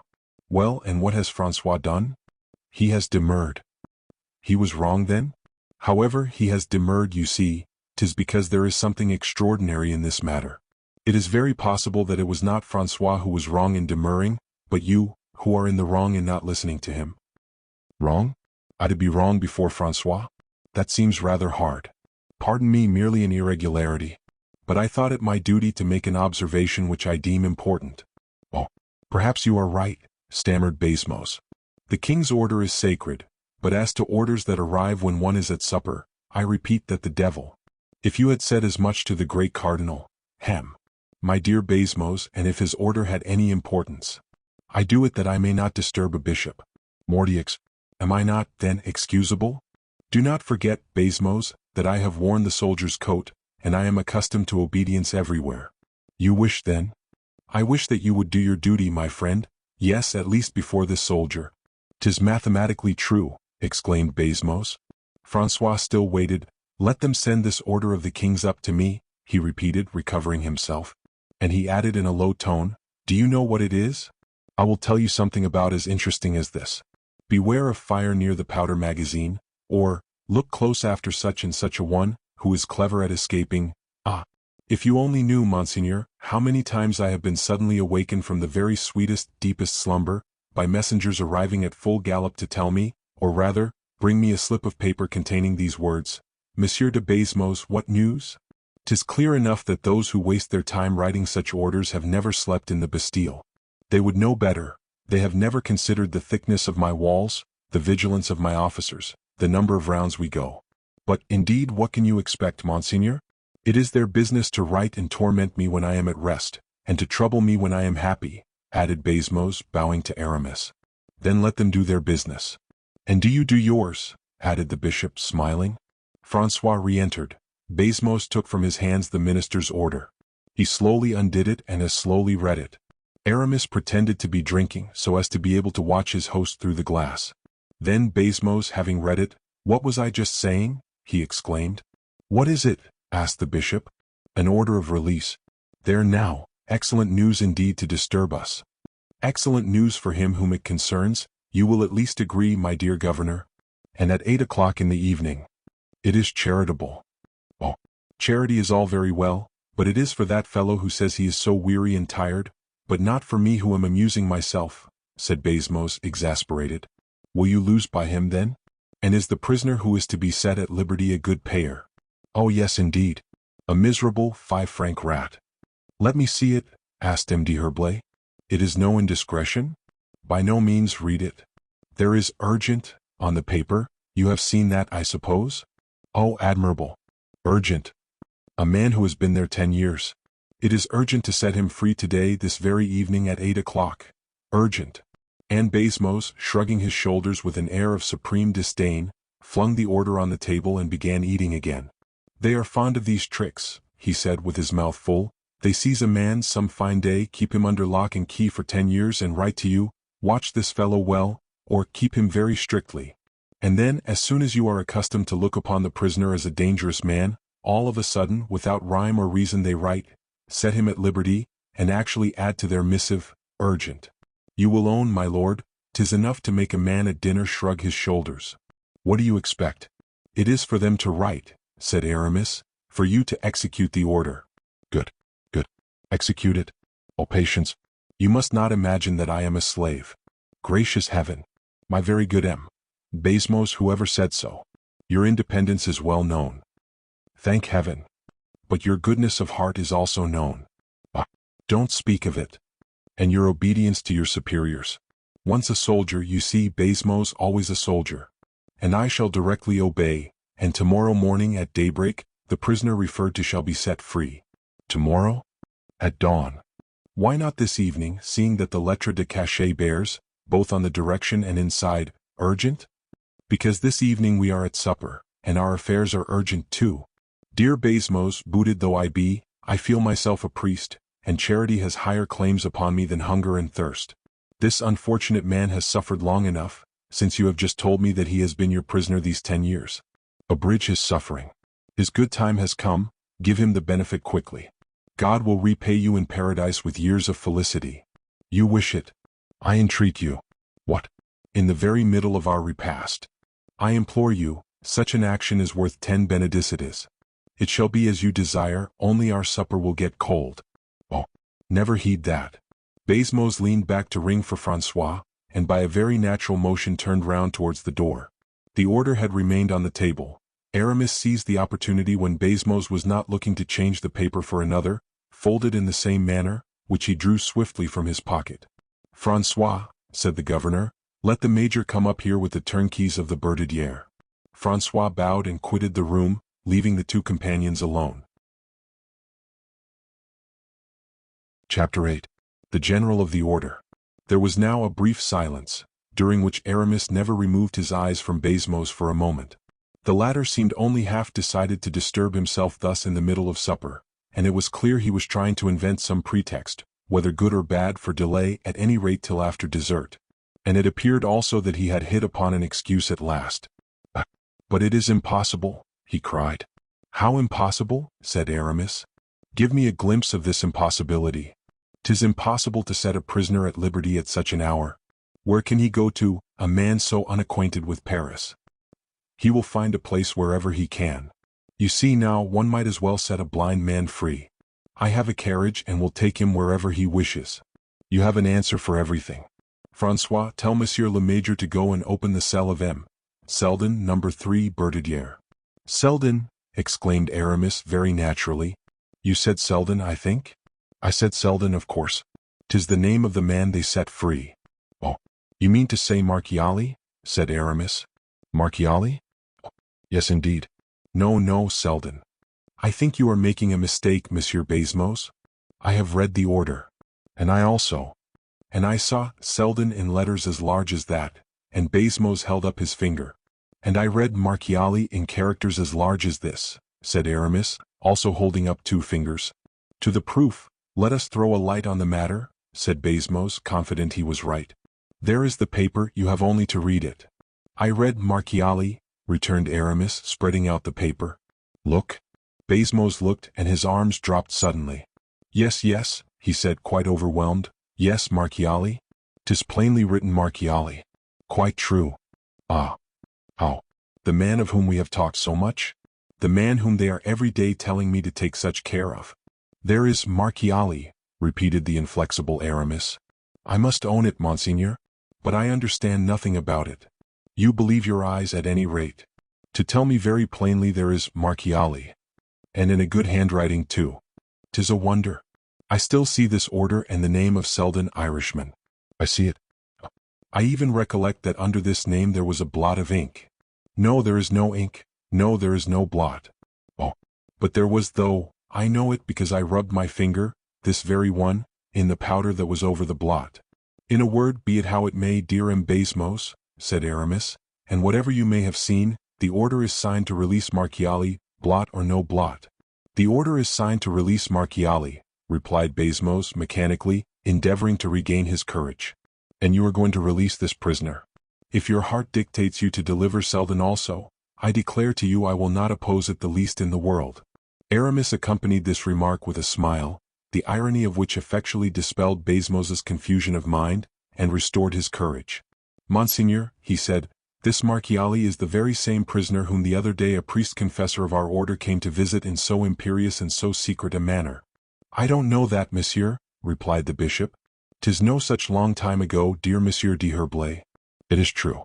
But with us, monsieur, it is good that the man of today should no longer know what the man of yesterday did. In any case, said Baisemeaux, the visit of the Jesuit confessor must have given happiness to this man. Aramis made no reply but recommenced eating and drinking. As for Baisemeaux, no longer touching anything that was on the table, he again took up the order and examined it every way. This investigation, under ordinary circumstances, would have made the ears of the impatient Aramis burn with anger, but the Bishop of Vannes did not become incensed for so little, above all, when he had murmured to himself that to do so was dangerous. Are you going to release Marchiali? He said. What mellow, fragrant and delicious sherry this is, my dear governor. Monseigneur, replied Baisemeaux, I shall release the prisoner Marchiali when I have summoned the courier who brought the order, and above all, when by interrogating him I have satisfied myself. The order is sealed, and the courier is ignorant of the contents. What do you want to satisfy yourself about? Be it so, Monseigneur, but I shall send to the ministry, and M. de Lyonne will either confirm or withdraw the order. What is the good of all that? Asked Aramis coldly. What good? Yes, what is your object, I ask?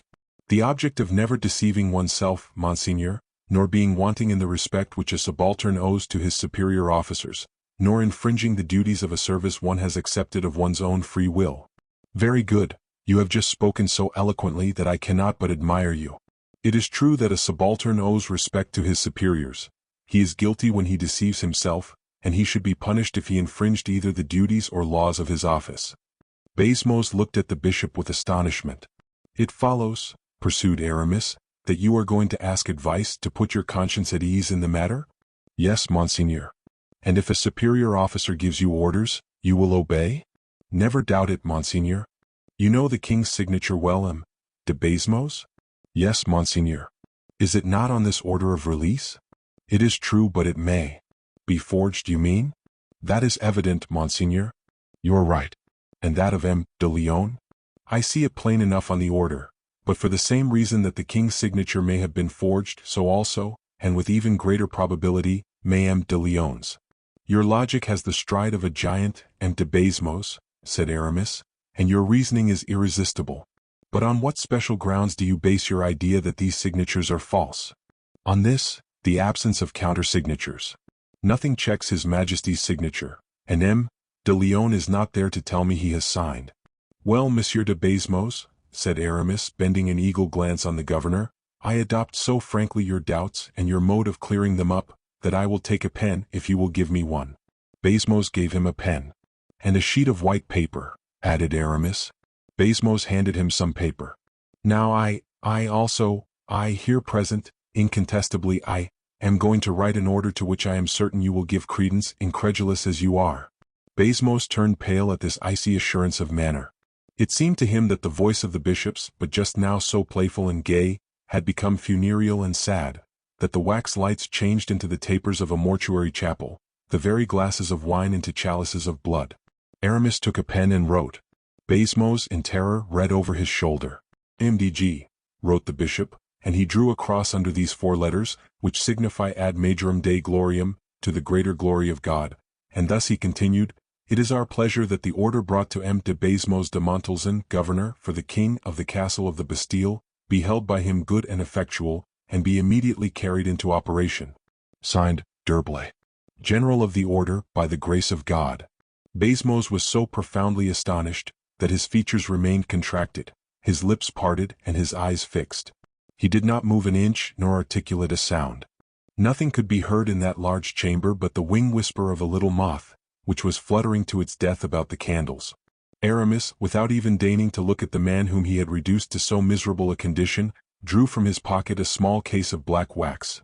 He sealed the letter and stamped it with a seal suspended at his breast beneath his doublet, and when the operation was concluded presented, still in silence, the missive to M. de Bezmos. The latter, whose hands trembled in a manner to excite pity, turned a dull and meaningless gaze upon the letter. A last gleam of feeling played over his features, and he fell as if thunderstruck on a chair. "Come, come," said Aramis after a long silence, during which the governor of the Bastille had slowly recovered his senses. "Do not lead me to believe, dear Bezmos, that the presence of the general of the order is as terrible as his, and that men die merely from having seen him. Take courage, rouse yourself, give me your hand, obey." Bezmos, reassured if not satisfied, obeyed, kissed Aramis's hand and rose. "Immediately," he murmured. "Oh, there is no pressing haste, my host. Take your place again and do the honors over this beautiful dessert. Monseigneur, I shall never recover such a shock as this. I who have laughed, who have jested with you. I who have dared to treat you on a footing of equality." "Say nothing about it, old comrade," replied the bishop, who perceived how strained the cord was and how dangerous it would have been to break it. "Say nothing about it. Let us each live in our own way, to you my protection and my friendship, to me your obedience. Having exactly fulfilled these two requirements, let us live happily." Bezmos reflected. He perceived at a glance the consequence of this withdrawal of a prisoner by means of a forged order, and putting in the scale the guarantee offered him by the official order of the general, did not consider it of any value. Aramis divined this. "My dear Bezmos," said he, "you are a simpleton. Lose this habit of reflection when I give myself the trouble to think for you." And at another gesture he made, Bezmos bowed again. "How shall I set about it?" he said. "What is the process for releasing a prisoner? I have the regulations." "Well then, follow the regulations, my friend." "I go with my major to the prisoner's room and conduct him, if he is a personage of importance." "But this Marchiali is not an important personage," said Aramis carelessly. "I don't know," answered the governor as if he would have said, "It is for you to instruct me." "Then if you don't know it, I am right. So act towards Marchiali as you act towards one of obscure station." "Good, the regulations so provide. They are to the effect that the turnkey or one of the lower officials shall bring the prisoner before the governor in the office." "Well, 'tis very wise that, and then?" "Then we return to the prisoner the valuables he wore at the time of his imprisonment, his clothes and papers, if the minister's orders have not otherwise dictated." "What was the minister's order as to this Marchiali?" "Nothing, for the unhappy man arrived here without jewels, without papers, and almost without clothes." "See how simple then all is. Indeed, Bezmos, you make a mountain of everything. Remain here and make them bring the prisoner to the governor's house." Bezmos obeyed. He summoned his lieutenant, and gave him an order, which the latter passed on, without disturbing himself about it, to the next whom it concerned. Half an hour afterwards they heard a gate shut in the court. It was the door to the dungeon, which had just rendered up its prey to the free air. Aramis blew out all the candles which lighted the room but one, which he left burning behind the door. This flickering glare prevented the sight from resting steadily on any object. It multiplied tenfold the changing forms and shadows of the place, by its wavering uncertainty. Steps drew near. "Go and meet your men," said Aramis to Bezmos. The governor obeyed. The sergeant and turnkeys disappeared. Bezmos re-entered, followed by a prisoner. Aramis had placed himself in the shade. He saw without being seen. Bezmos, in an agitated tone of voice, made the young man acquainted with the order which set him at liberty. The prisoner listened, without making a single gesture or saying a word. "You will swear, 'tis the regulation that requires it," added the governor, "never to reveal anything that you have seen or heard in the Bastille." The prisoner perceived a crucifix. He stretched out his hands and swore with his lips. "And now, monsieur, you are free. Whither do you intend going?" The prisoner turned his head as if looking behind him for some protection, on which he ought to rely. Then was it that Aramis came out of the shade. "I am here," he said, "to render the gentleman whatever service he may please to ask." The prisoner slightly reddened, and without hesitation, passed his arm through that of Aramis. "God have you in his holy keeping," he said, in a voice the firmness of which made the governor tremble as much as the form of the blessing astonished him. Aramis, on shaking hands with Bezmos, said to him, "Does my order trouble you? Do you fear their finding it here should they come to search?" "I desire to keep it, monseigneur," said Bezmos. "If they found it here, it would be a certain indication I should be lost, and in that case you would be a powerful and a last auxiliary for me." "Being your accomplice, you mean?" answered Aramis, shrugging his shoulders. Adieu, Basmos, said he. The horses were in waiting, making each rusty spring reverberate the carriage again with their impatience. Basmos accompanied the bishop to the bottom of the steps. Aramis caused his companion to mount before him, then followed, and without giving the driver any further order, "Go on," said he. The carriage rattled over the pavement of the courtyard. An officer with a torch went before the horses, and gave orders at every post to let them pass. During the time taken in opening all the barriers, Aramis barely breathed, and you might have heard his sealed heart knock against his ribs. The prisoner, buried in a corner of the carriage, made no more sign of life than his companion. At length, a jolt more severe than the others announced to them that they had cleared the last watercourse. Behind the carriage closed the last gate, that in the Rue Saint-Antoine. No more walls either on the right or the left. Heaven everywhere, liberty everywhere, and life everywhere.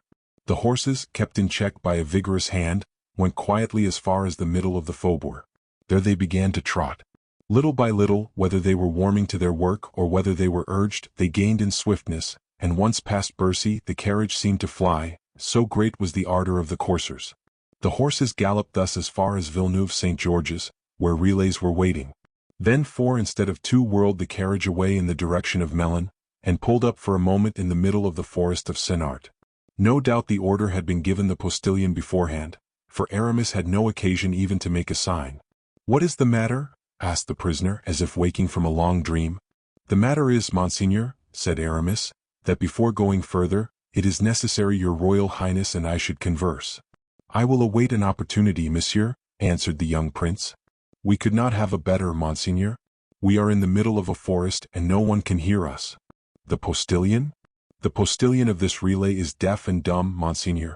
"I am at your service, M. D. Herblay." "Is it your pleasure to remain in the carriage?" "Yes, we are comfortably seated, and I like this carriage, for it has restored me to liberty." "Wait, Monseigneur, there is yet a precaution to be taken." "What?" "We are here on the highway. Cavaliers or carriages traveling like ourselves might pass, and seeing us stopping, deem us in some difficulty. Let us avoid offers of assistance which would embarrass us. Give the postilion orders to conceal the carriage in one of the side avenues." "'Tis exactly what I wish to do, Monseigneur." Aramis made a sign to the deaf and dumb driver of the carriage, whom he touched on the arm. The latter dismounted, took the leaders by the bridle, and led them over the velvet sward and the mossy grass of a winding alley, at the bottom of which, on this moonless night, the deep shades formed a curtain blacker than ink. This done, the man lay down on a slope near his horses, who, on either side, kept nibbling the young oak shoots.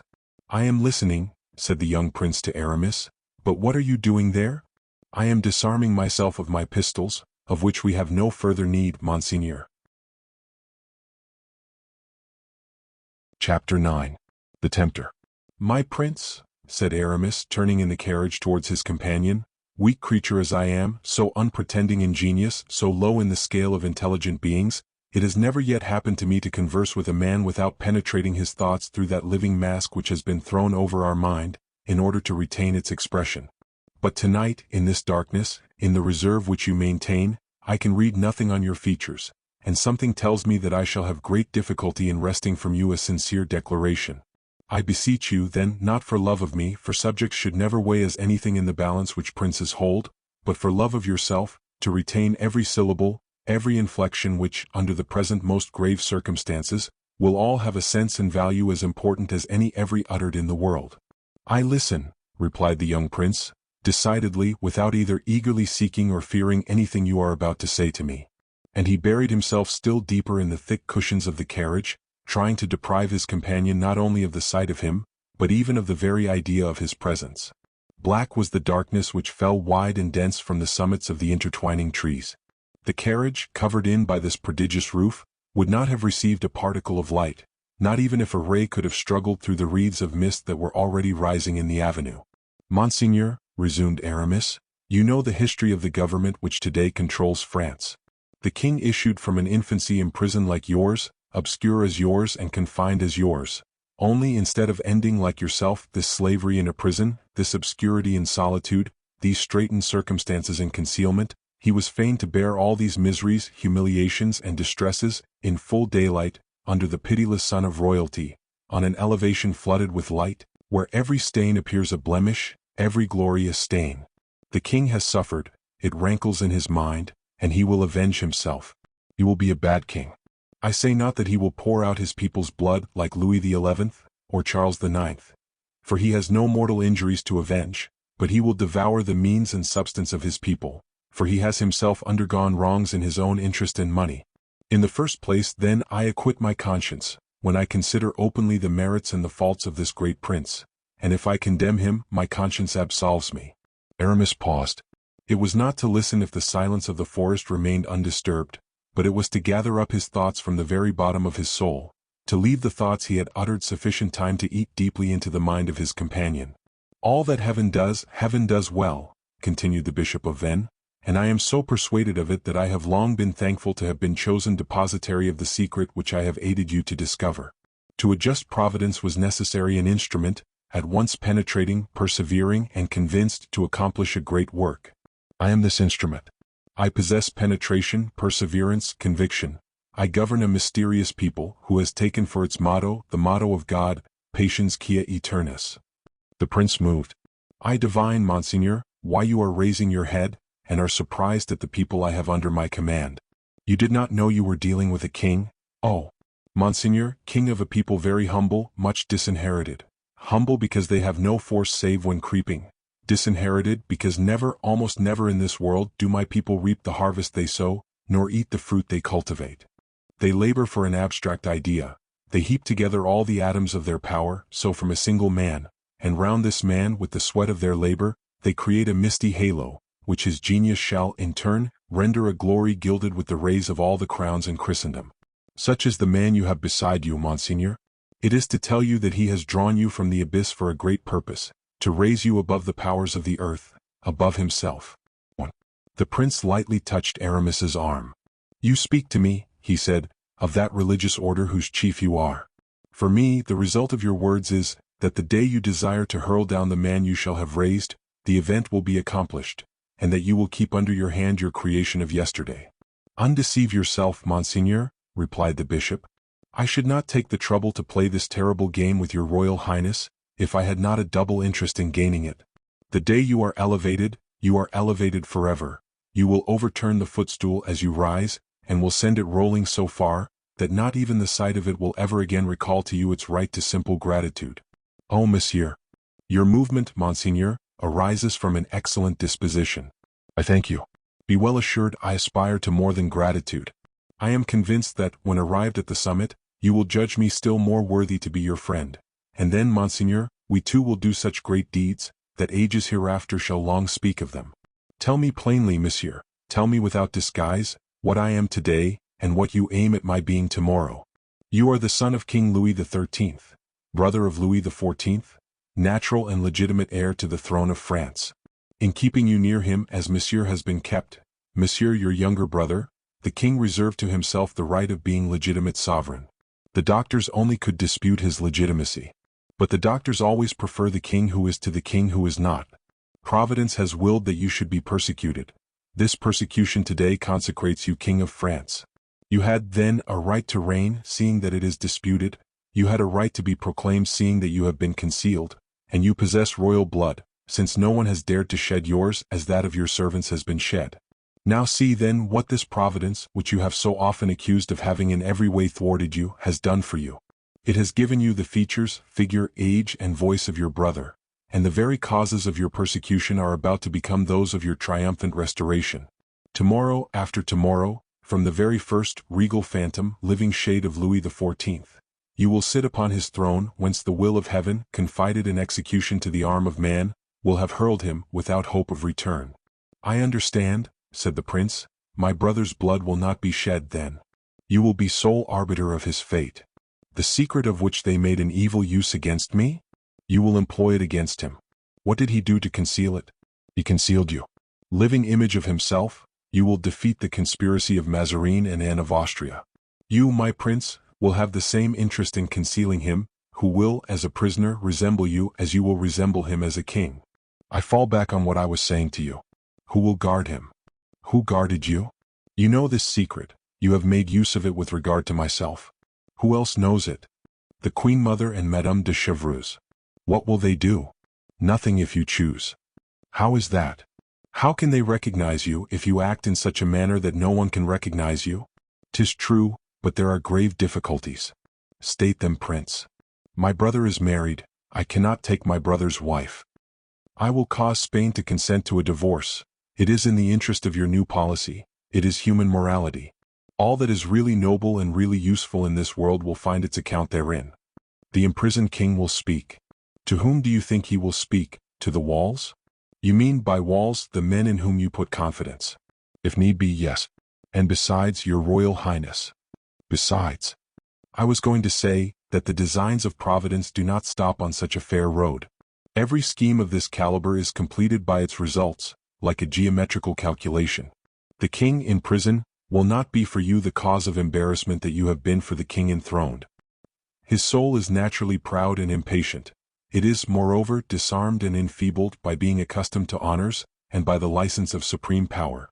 The same Providence which has willed that the concluding step in the geometrical calculation I have had the honor of describing to your royal highness should be your ascension to the throne, and the destruction of him who is hurtful to you, has also determined that the conquered one shall soon end both his own and your sufferings. Therefore his soul and body have been adapted for but a brief agony. Put into prison as a private individual, left alone with your doubts, deprived of everything, you have exhibited the most sublime, enduring principle of life in withstanding all this. But your brother, a captive, forgotten, and in bonds, will not long endure the calamity, and heaven will resume his soul at the appointed time, that is to say, soon. At this point in Aramis's gloomy analysis, a bird of night uttered from the depths of the forest that prolonged and plaintive cry which makes every creature tremble. I will exile the deposed king, said Philippe, shuddering. 'Twill be more human. The king's good pleasure will decide the point, said Aramis. But has the problem been well put? Have I brought out of the solution according to the wishes or the foresight of your royal highness? Yes, monsieur, yes, you have forgotten nothing, except indeed two things. The first? Let us speak of it at once, with the same frankness we have already conversed in. Let us speak of the causes which may bring about the ruin of all the hopes we have conceived. Let us speak of the risks we are running. They would be immense, infinite, terrific, insurmountable, if, as I have said, all things did not concur to render them of absolutely no account. There is no danger either for you or for me, if the constancy and intrepidity of your royal highness are equal to that perfection of resemblance to your brother which nature has bestowed upon you. I repeat it, there are no dangers, only obstacles, a word indeed which I find in all languages, but have always ill understood, and were I king, would have obliterated as useless and absurd. Yes, indeed, monsieur, there is a very serious obstacle, an insurmountable danger, which you are forgetting. Ah, said Aramis, there is conscience which cries aloud, remorse that never dies. True, true, said the bishop, there is a weakness of heart of which you remind me. You are right too, for that, indeed, is an immense obstacle. The horse afraid of the ditch, leaps into the middle of it and is killed. The man who trembling crosses his sword with that of another leaves loopholes whereby his enemy has him in his power. Have you a brother? Said the young man to Aramis. I am alone in the world, said the latter with a hard, dry voice. But surely there is someone in the world whom you love? Added Philippe. No one. Yes, I love you. The young man sank into so profound a silence, that the mere sound of his respiration seemed like a roaring tumult for Aramis. Monseigneur, he resumed, I have not said all I had to say to your royal highness. I have not offered you all the salutary counsels and useful resources which I have at my disposal. It is useless to flash bright visions before the eyes of one who seeks and loves darkness. Useless, too, is it to let the magnificence of the cannon's roar make itself heard in the ears of one who loves repose and the quiet of the country. Monseigneur, I have your happiness spread out before me in my thoughts. Listen to my words. Precious they indeed are in their import and their sense, for you who look with such tender regard upon the bright heavens, the verdant meadows, the pure air. I know a country instinct with delights of every kind, an unknown paradise, a secluded corner of the world, where alone, unfettered and unknown, in the thick covert of the woods, amidst flowers and streams of rippling water, you will forget all the misery that human folly has so recently allotted you. Listen to me, my prince. I do not jest. I have a heart and mind and soul and can read your own, aye, even to its depths. I will not take you unready for your task, in order to cast you into the crucible of my own desires, of my caprice or my ambition. Let it be all or nothing. You are chilled and galled, sick at heart, overcome by excess of the emotions which but 1 hour's liberty has produced in you. For me, that is a certain and unmistakable sign that you do not wish to continue at liberty. Would you prefer a more humble life, a life more suited to your strength? Heaven is my witness, that I wish your happiness to be the result of the trial to which I have exposed you. Speak, speak, said the prince, with a vivacity which did not escape Aramis. I know, resumed the prelate, in the Bas-Poitou, a canton of which no one in France suspects the existence. 20 leagues of country is immense, is it not? 20 leagues, monseigneur, all covered with water and herbage and reeds of the most luxuriant nature, the whole studded with islands covered with woods of the densest foliage. These large marshes, covered with reeds as with a thick mantle, sleep silently and calmly beneath the sun's soft and genial rays. A few fishermen with their families indolently pass their lives away there, with their great living rafts of poplar and alder, the flooring formed of reeds, and the roof woven out of thick rushes. These barks, these floating houses, are wafted to and fro by the changing winds. Whenever they touch a bank, it is but by chance, and so gently too, that the sleeping fisherman is not awakened by the shock. Should he wish to land, it is merely because he has seen a large flight of landrails or plovers, of wild ducks, teal, widgeon, or woodchucks, which fall an easy prey to net or gun. Silver shad, eels, greedy pike, red and gray mullet, swim in shoals into his nets. He has but to choose the finest and largest and return the others to the waters. Never yet has the food of the stranger, be he soldier or simple citizen, never has any one, indeed, penetrated into that district. The sun's rays there are soft and tempered. In plots of solid earth, whose soil is swart and fertile, grows the vine, nourishing with generous juice its purple, white, and golden grapes. Once a week, a boat is sent to deliver the bread which has been baked at an oven, the common property of all. There, like the seigneurs of early days, powerful in virtue of your dogs, your fishing lines, your guns, and your beautiful reed-built house, would you live, rich in the produce of the chase, in plenitude of absolute secrecy. There would years of your life roll away, at the end of which, no longer recognizable, for you would have been perfectly transformed, you would have succeeded in acquiring a destiny accorded to you by heaven. There are 1,000 pistoles in this bag, monseigneur, more, far more, than sufficient to purchase the whole marsh of which I have spoken, more than enough to live there as many years as you have days to live, more than enough to constitute you the richest, the freest, and the happiest man in the country. Accept it as I offer it you, sincerely, cheerfully. Forthwith, without a moment's pause, I will unharness 2 of my horses, which are attached to the carriage yonder, and they, accompanied by my servant, my deaf and dumb attendant, shall conduct you, traveling throughout the night, sleeping during the day, to the locality I have described, and I shall at least have the satisfaction of knowing that I have rendered to my prince the major service he himself preferred. I shall have made one human being happy, and heaven for that will hold me in better account than if I had made one man powerful. The former task is far more difficult. And now, monseigneur, your answer to this proposition? Here is the money. Nay, do not hesitate.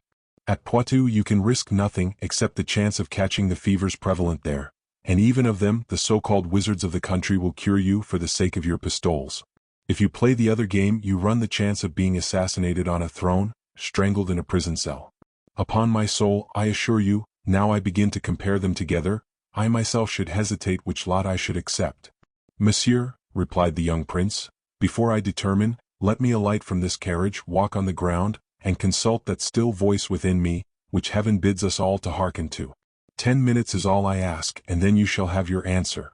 As you please, monseigneur, said Aramis, bending before him with respect, so solemn and august in tone and address had sounded these strange words. Chapter 10. Crown and Tiara. Aramis was the first to descend from the carriage. He held the door open for the young man. He saw him place his foot on the mossy ground with a trembling of the whole body, and walk round the carriage with an unsteady and almost tottering step. It seemed as if the poor prisoner was unaccustomed to walk on God's earth. It was the 15th of August, about 11 o'clock at night. Thick clouds, portending a tempest, overspread the heavens and shrouded every light and prospect underneath their heavy folds. The extremities of the avenues were imperceptibly detached from the copse, by a lighter shadow of opaque gray, which, upon closer examination, became visible in the midst of the obscurity. But the fragrance which ascended from the grass, fresher and more penetrating than that which exhaled from the trees around him, the warm and balmy air which enveloped him for the first time for many years past, the ineffable enjoyment of liberty in an open country, spoke to the prince in so seductive a language, that notwithstanding the preternatural caution, we would almost say dissimulation of his character, of which we have tried to give an idea, he could not restrain his emotion and breathed a sigh of ecstasy. Then, by degrees, he raised his aching head and inhaled the softly scented air, as it was wafted in gentle gusts to his uplifted face.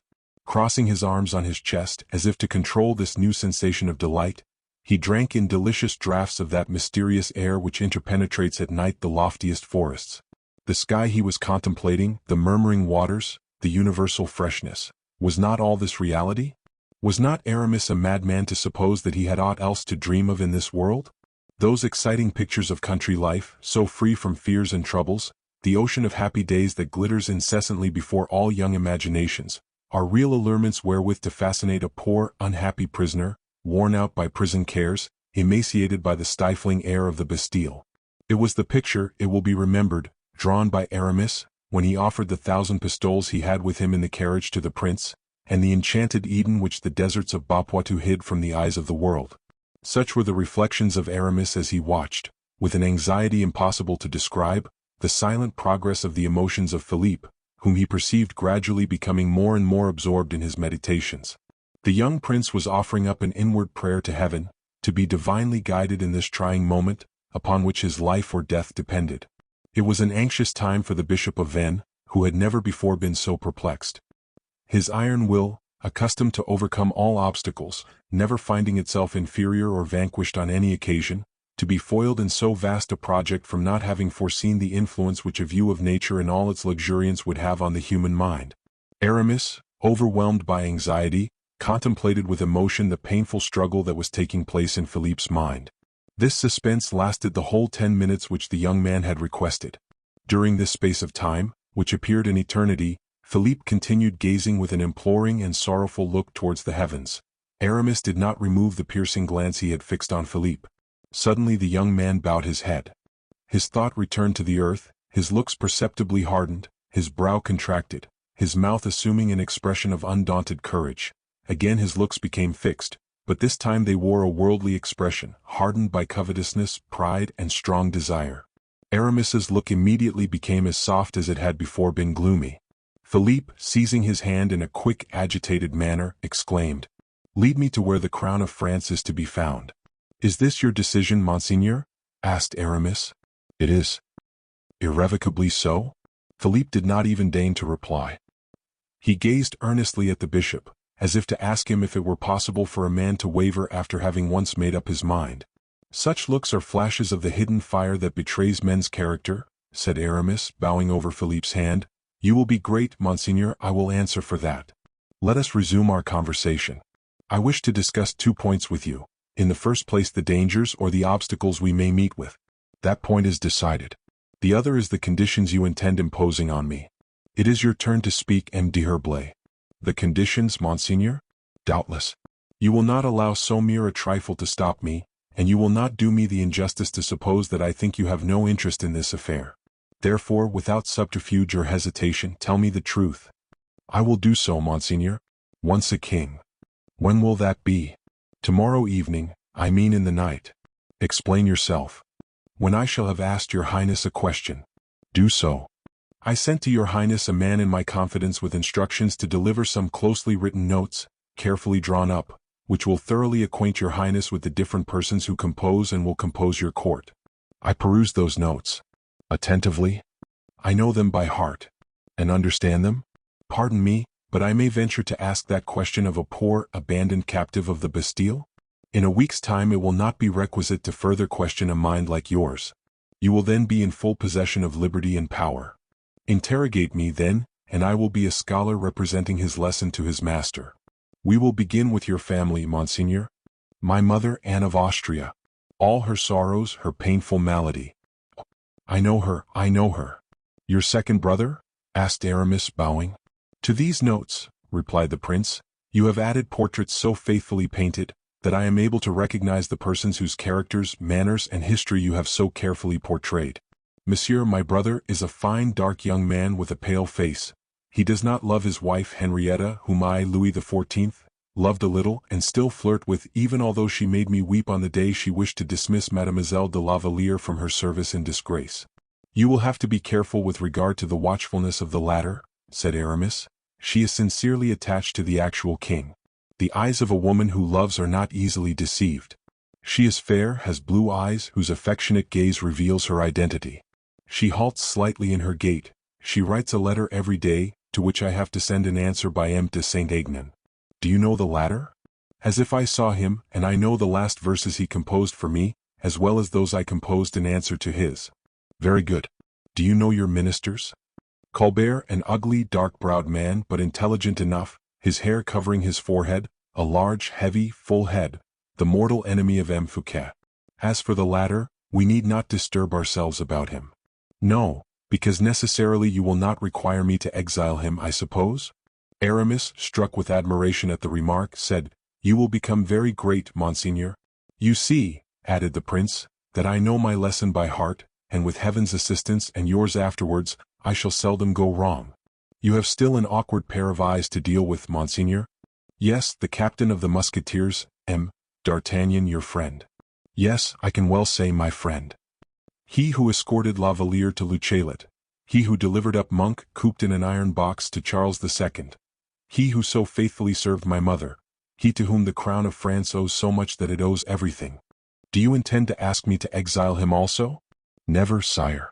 D'Artagnan is a man to whom, at a certain given time, I will undertake to reveal everything. But be on your guard with him, for if he discovers our plot before it is revealed to him, you or I will certainly be killed or taken. He is a bold and enterprising man. I will think it over. Now tell me about M. Fouquet. What do you wish to be done with regard to him? One moment more, I entreat you, monseigneur, and forgive me if I seem to fail in respect to questioning you further. It is your duty to do so, nay, more than that, you're right. Before we pass to M. Fouquet, I should very much regret forgetting another friend of mine. M. Du Vallon, the Hercules of France, you mean? Oh. As far as he is concerned, his interests are more than safe. No, it is not he whom I intended to refer to. The Comte de la Fere, then? And his son, the son of all four of us. That poor boy who is dying of love for La Valliere, whom my brother so disloyally bereft him of? Be easy on that score. I shall know how to rehabilitate his happiness. Tell me only one thing, Monsieur de Herblay. Do men, when they love, forget the treachery that has been shown them? Can a man ever forgive the woman who has betrayed him? Is that a French custom, or is it one of the laws of the human heart? A man who loves deeply as Raoul loves Mademoiselle de la Valliere, finishes by forgetting the fault or crime of the woman he loves. But I do not yet know whether Raoul will be able to forget. I will see after that. Have you anything further to say about your friend? No, that is all. Well then, now for M. Fouquet. What do you wish me to do for him? To keep him on as surintendant, in the capacity in which he has hitherto acted, I entreat you. Be it so, but he is the first minister at present. Not quite so. A king, ignorant and embarrassed as I shall be, will, as a matter of course, require a first minister of state. Your Majesty will require a friend. I have only one, and that is yourself. You will have many others by and by, but none so devoted, none so zealous for your glory. You shall be my first minister of state. Not immediately, monseigneur, for that would give rise to too much suspicion and astonishment. M. de Richelieu, the first minister of my grandmother, Marie de Medici, was simply Bishop of Lucan, as you are Bishop of Vennes. I perceive that your Royal Highness has studied my notes to great advantage. Your amazing perspicacity overpowers me with delight. I am perfectly aware that M. de Richelieu, by means of the Queen's protection, soon became cardinal. It would be better, said Aramis, bowing, that I should not be appointed First Minister until your Royal Highness has procured my nomination as cardinal. You shall be nominated before 2 months are past, Monsieur de Herblay. But that is a matter of very trifling moment. You would not offend me if you were to ask more than that, and you would cause me serious regret if you were to limit yourself to that. In that case, I have something still further to hope for, monseigneur. Speak. Speak. M. Fouquet will not keep long at the head of affairs, he will soon get old. He is fond of pleasure, consistently, I mean with all his labors, thanks to the youthfulness he still retains. But this protracted youth will disappear at the approach of the first serious annoyance, or at the first illness he may experience. We will spare him the annoyance because he is an agreeable and noble-hearted man, but we cannot save him from ill health. So it is determined. When you shall have paid all M. Fouquet's debts and restored the finances to a sound condition, Fouquet will be able to remain the sovereign ruler in his little court of poets and painters. We shall have made him rich. When that has been done, and I have become your Royal Highness's Prime Minister, I shall be able to think of my own interests and yours." The young man looked at his interrogator. Emma de Richelieu, of whom we were speaking just now, was very much to blame in the fixed idea he had of governing France alone, unaided. He allowed two kings, King Louis XIII, and himself, to be seated on the self-same throne, whilst he might have installed them more conveniently upon two separate and distinct thrones.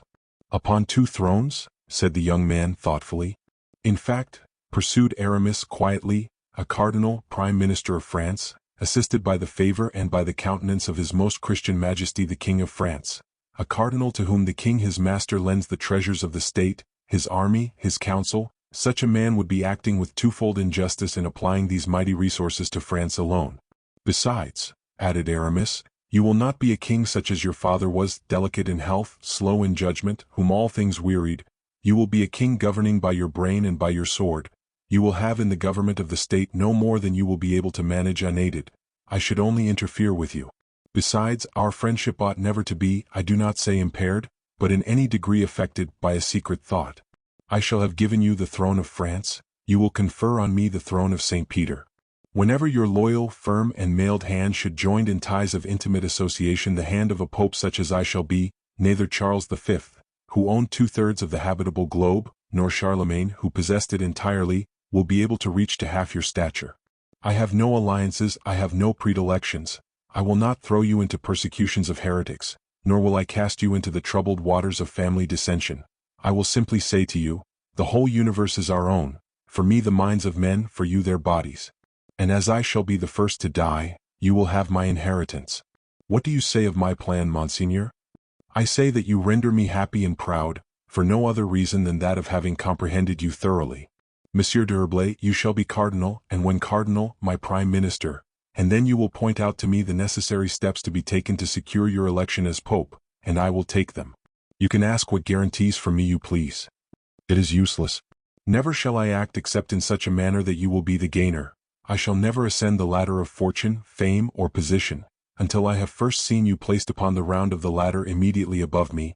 I shall always hold myself sufficiently aloof from you to escape incurring your jealousy, sufficiently near to sustain your personal advantage and to watch over your friendship.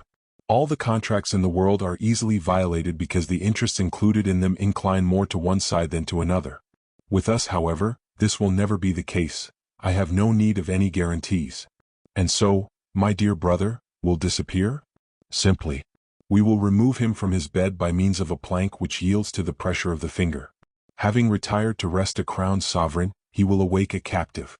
Alone you will rule from that moment, and you will have no interest dearer and better than that of keeping me near you. I believe it. There is my hand on it, Monsieur d'Herblay. Allow me to kneel before you, sire, most respectfully. We will embrace each other on the day we shall have upon our temples, you the crown, I the tiara. Still embrace me this very day also, and be for and towards me more than great, more than skillful, more than sublime in genius. Be kind and indulgent, be my father. Aramis was almost overcome as he listened to his voice. He fancied he detected in his own heart an emotion hitherto unknown, but this impression was speedily removed. His father, he thought, yes, his holy father. And they resumed their places in the carriage, which sped rapidly along the road leading to Vaux-le-Vicomte.